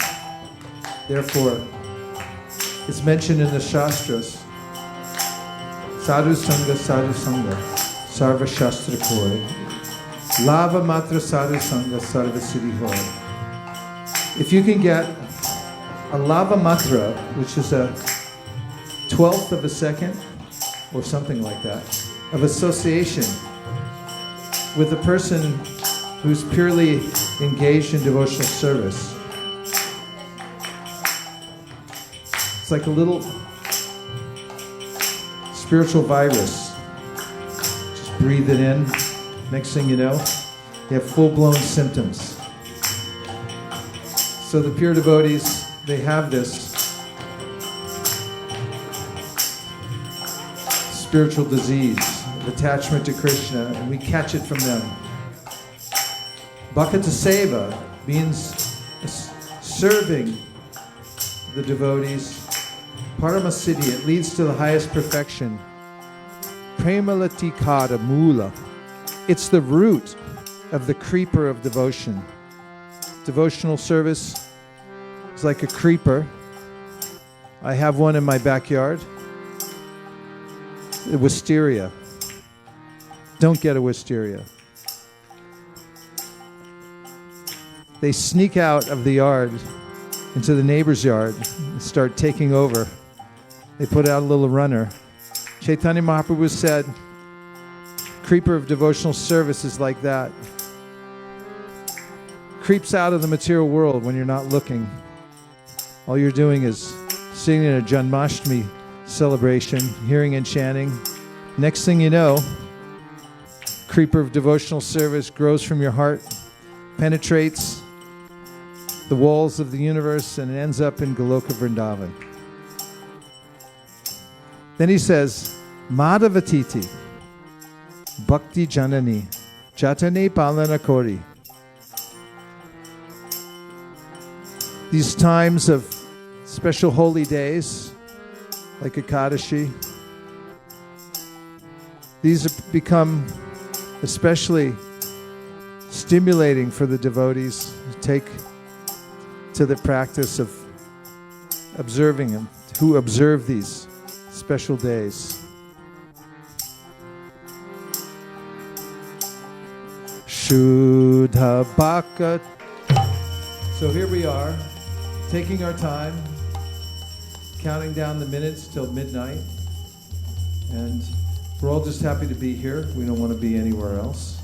We'll be hearing and chanting all day and feeling what it's like to just always be absorbed in Krishna Katha. So we'll read this translation all the way through. It was a very pertinent to our lives. We all like things. In the Bhagavad Gita, Krishna says that we're naturally attracted to doing things. We can't stop at any time. Anybody have any dreams last night? Yeah, I had so many dreams. And just lying there on the body practically is, at least many of the limbs are inactive, but internal organs going, but the mind's going.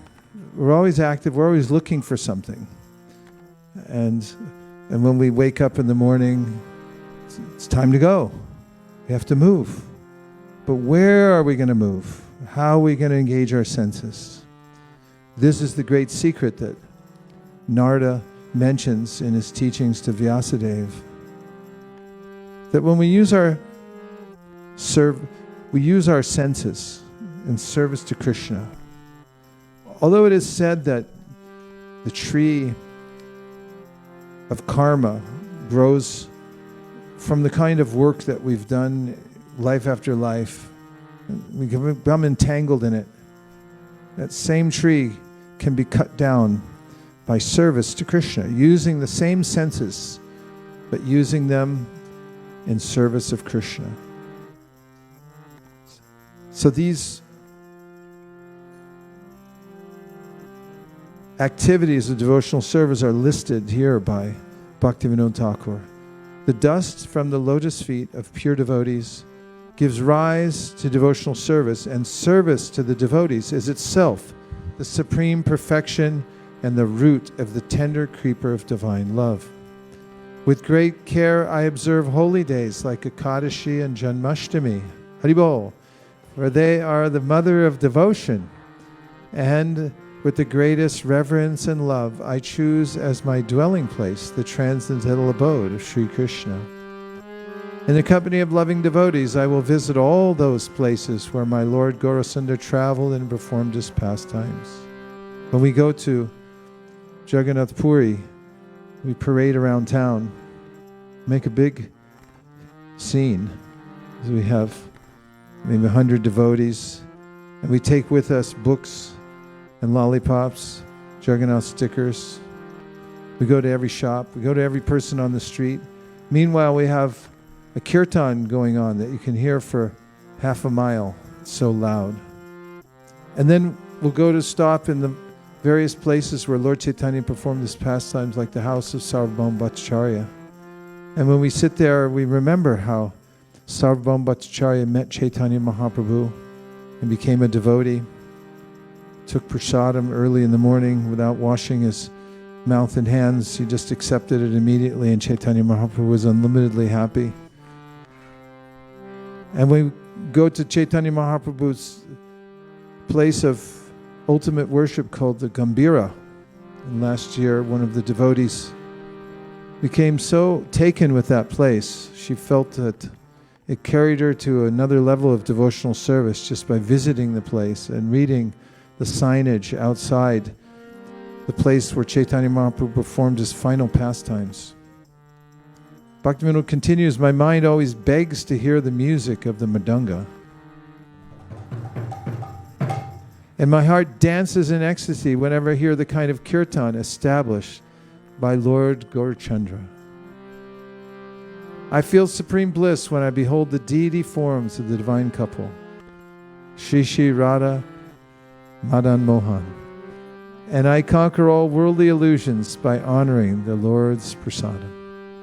See, on Janmashtami here, all the greatest souls in Silicon Valley, they'll drive miles to come here and just have one glimpse of Shri Shri Radha Madan Mohan, and they feel satisfied in their hearts, and rightly so, because they came here on Krishna's birthday just to see him, all dressed up.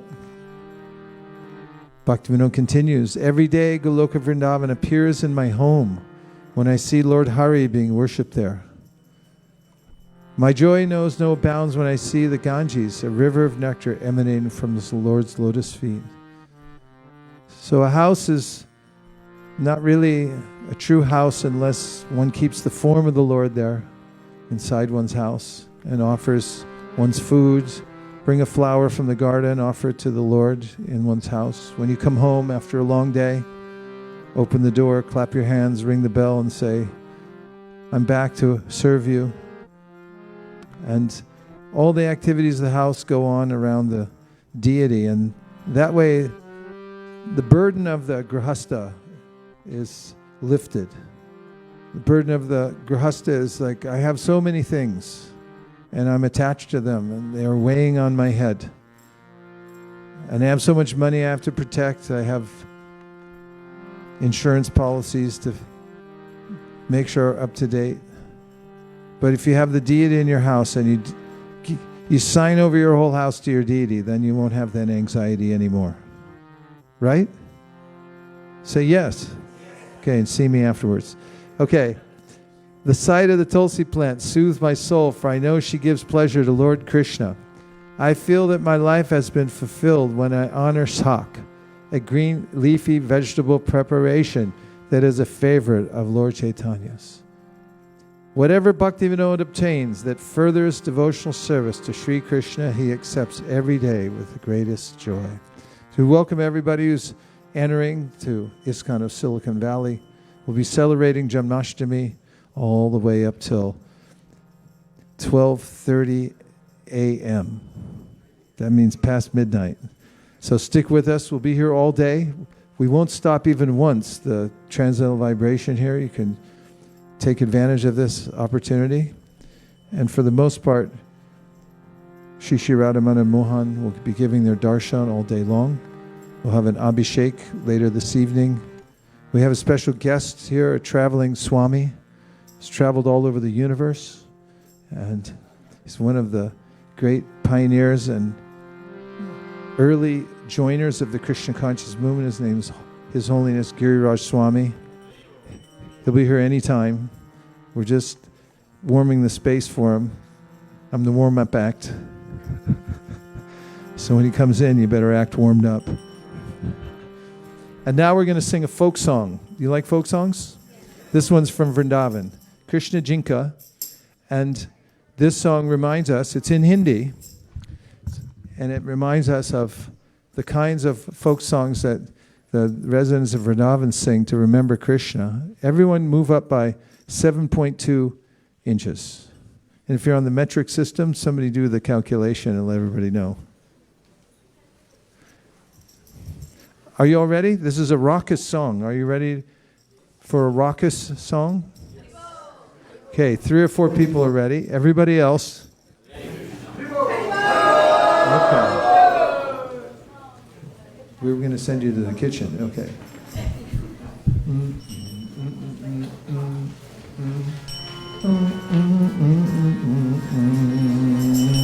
Are you all ready?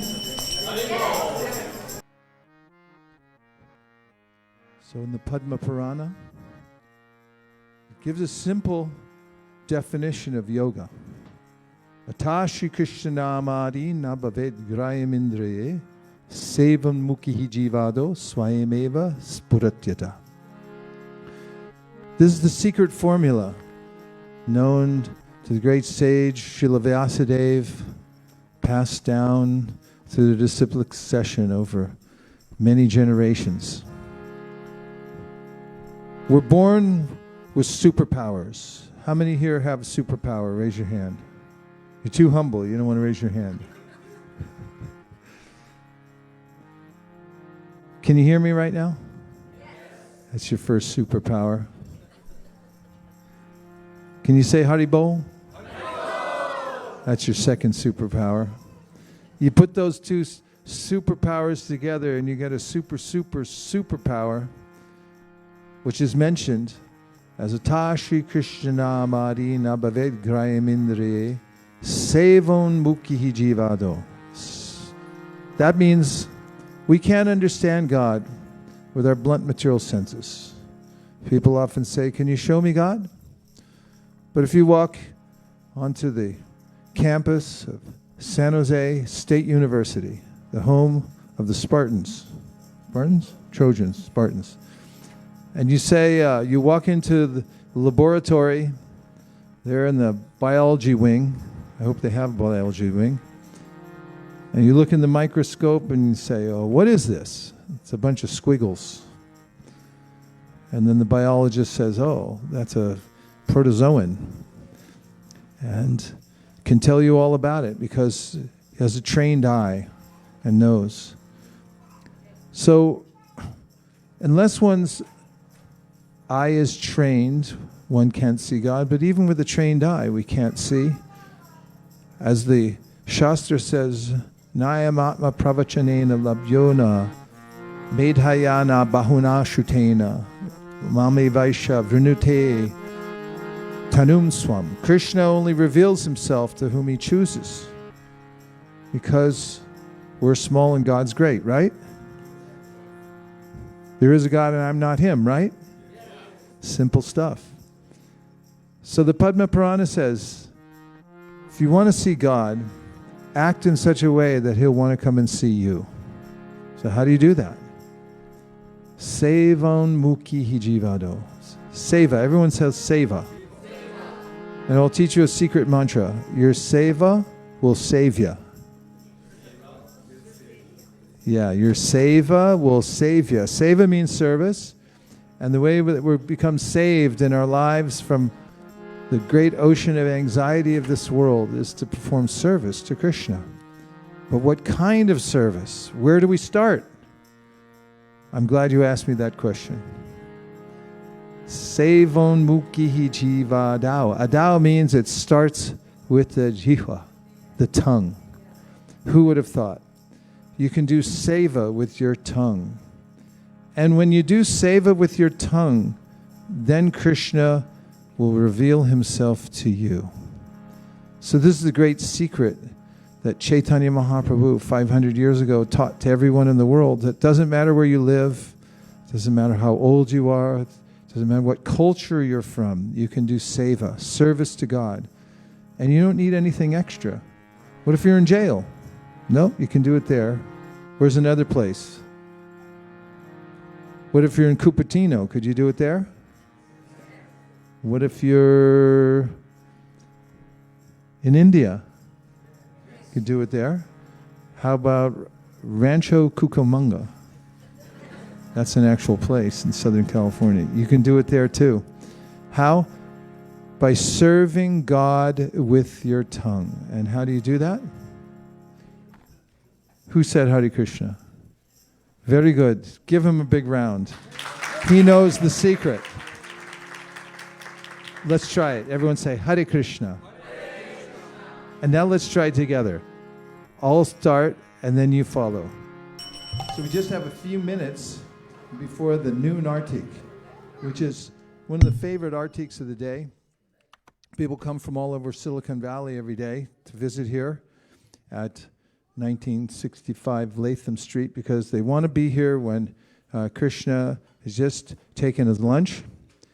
And when we have the deity of Krishna, this is not a statue, but actually it's called Archa. Archa means the mercy incarnation of the Lord, because as Krishna describes in the Bhagavad Gita, Matak paratanam nanyat kinchidasti dhananjaya mai sarvamidam protam sutri manigana iva. That I'm the supreme truth, and everything is hanging on me, just the way pearls are hanging on a thread. That is, Krishna is the support of everything. What's more, he says, aham sarvasya pravavo matak sarvam pravartite iti matva bhajanti mam buddha bhava samanvita. Everything emanates from me. That means all the energies in this world are Krishna's energies.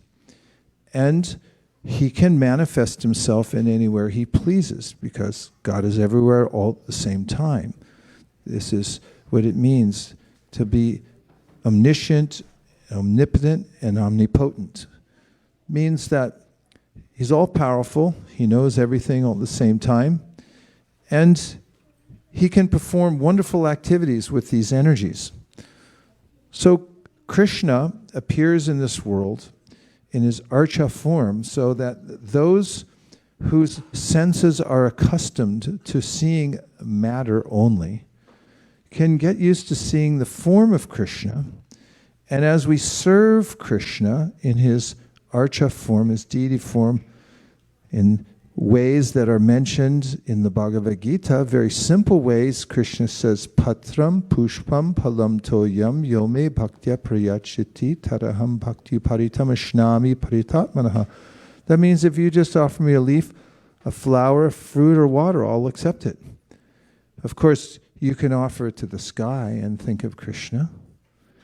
But it's much more satisfying to come to the temple and see Krishna in person with his smiling face. In the Srimad Bhagavatam, Kapila says that devotees all over the universe feel satisfied when they come to the temple and they see my smiling face.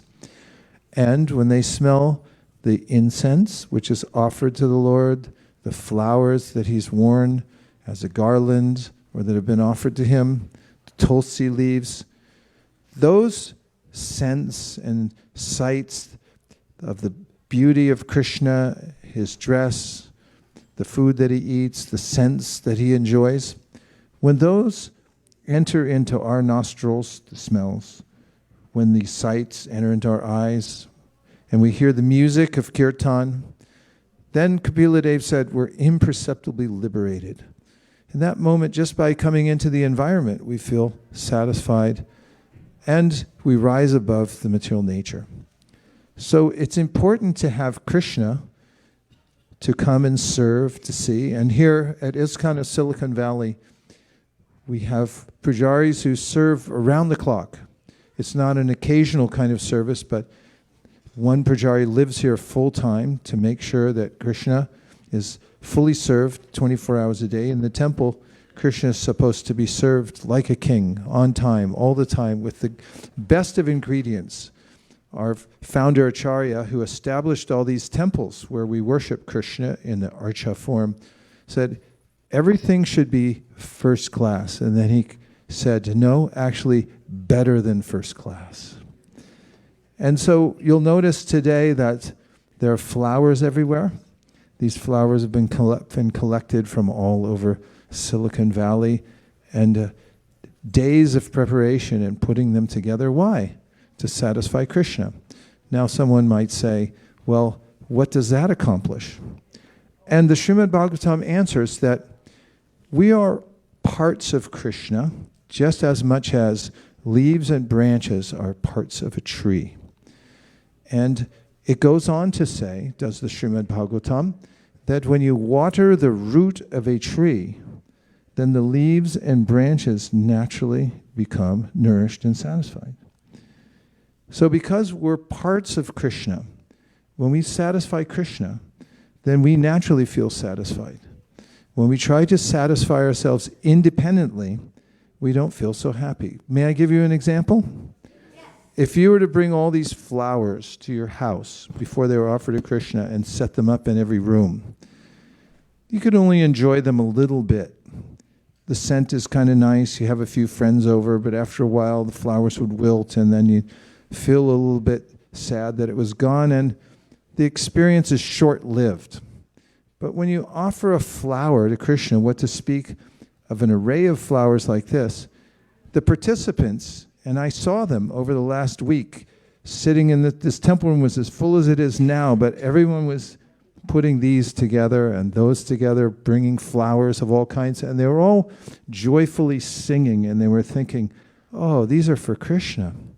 And in the making of the flowers, the wreaths and the bouquets and the garlands, they were all feeling natural satisfaction. What to speak of when they come in today, those who work so hard to put these flowers together, and they see, oh, Kṛṣṇa is decorated with these flowers. Then they feel an overwhelming sense that, oh, my life is complete. So the Srimad Bhagavatam says, if you want to feel completed, then serve Kṛṣṇa. Offer the nice things of the world to Kṛṣṇa.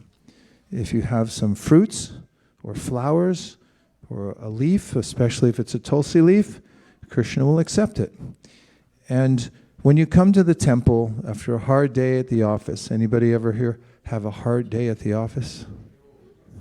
Yeah, people, pushing you a little too hard, too many deadlines, deadline never stops, you got to wait till the end of the day, and then they say, no, you have to stay longer, and it becomes an onerous task to keep up in this world, doesn't it, sometimes?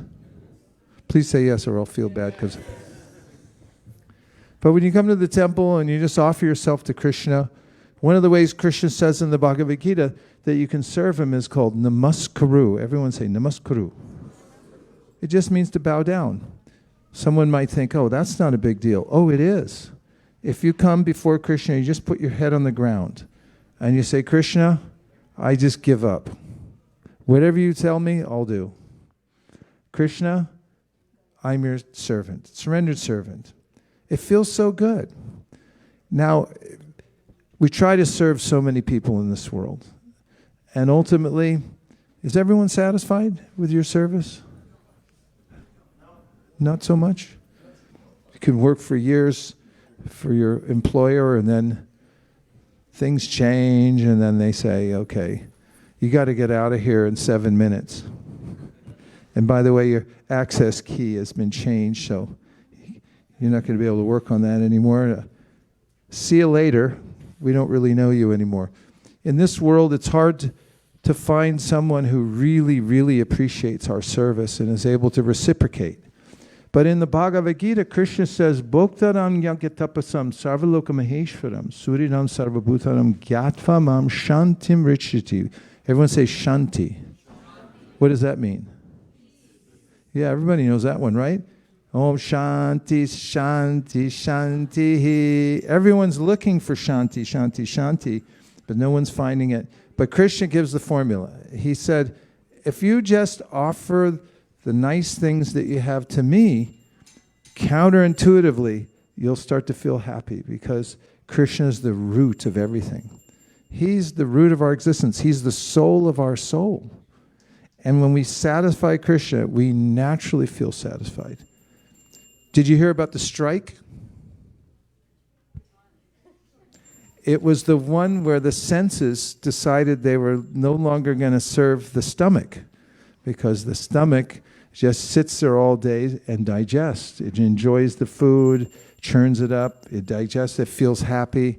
And the senses, like the hands and the eyes and the nose and the ears, they're going to pick out all the vegetables and do all the hard work, the heavy lifting to feed the stomach. So they went on strike.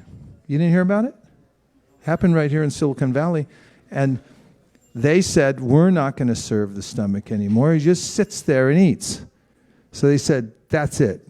We're not serving anymore. We're on strike. They came back, told the stomach, no more. We're not feeding you. We're not working. What happened 3 days later? They reconvene. They say, I feel a little weak. How do you feel? And they all concurred. This isn't working very well. So they got together. They say, we'll try one more time. They made a nice meal and they fed the stomach. And suddenly they felt invigorated. Their strength came back. They felt like they were renewed. And they realized that actually, when we feed the stomach feeds us. Every morsel I put in my stomach, it's ingeniously digested and distributed to the right part of the body. And similarly, Krishna says, Bhuktarang yapatapasam. I'm the real enjoyer. That doesn't mean we don't enjoy. It just means, Okay, we're counting down the minutes for Giriraj Maharaj. I'm just keeping the place warm till he gets here. He'll be here in 27 minutes. You can put on your Apple Watch or whatever you have. So when we give things to Krishna, then we naturally feel happy. So we're going to have the Noon Artik.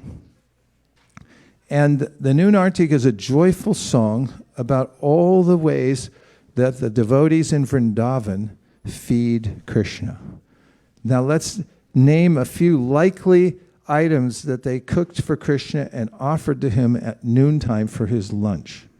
They got together, Yashodha is cooking, Srimati Radharani cooks, and they offer many different kinds of preparations to Krishna. You'll win valuable prizes if you can name one of the preparations. What? Yes. Vrindavan, please give him a hand. Pandirvan. No, but we're coming with you when you come back. We'd like to come to your house. Vrindavan Dham ki jai. Thank you, Prabhu, for visiting us here on Krishna's birthday all the way from Vrindavan. We feel very blessed to have you. Hare Krishna. Prabhu, what is a favorite food of Krishna's in Vrindavan? What does he like? Makan. Haribol. Okay.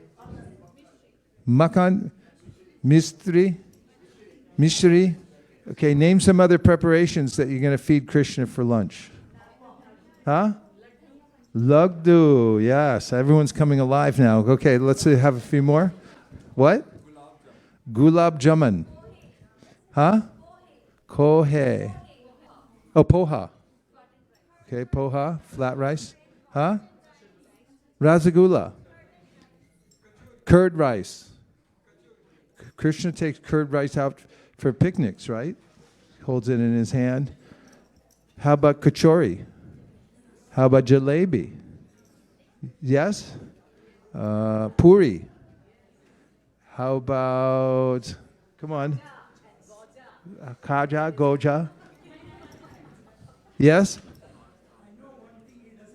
What does he not like? Bitter melon. Okay. Hope that's not true, because I love bitter melon. Okay, what other things? Name two more preparations. Kheer. Yes. He's known, if you go to Toronto, you'll find the deities there. Kheer Chor Gopinath. They serve him kheer every day. And if you go to Vrindavan and you go to Radharaman temple, you give a little donation and they'll give you a little pot of kheer, rubbery actually, offered to Shishi Radharaman. So this next song is all about all the wonderful preparations that the devotees in Vrindavan offer. So let's put it up. Bhaja Bhakata Vatsala Shri Gaura Hari.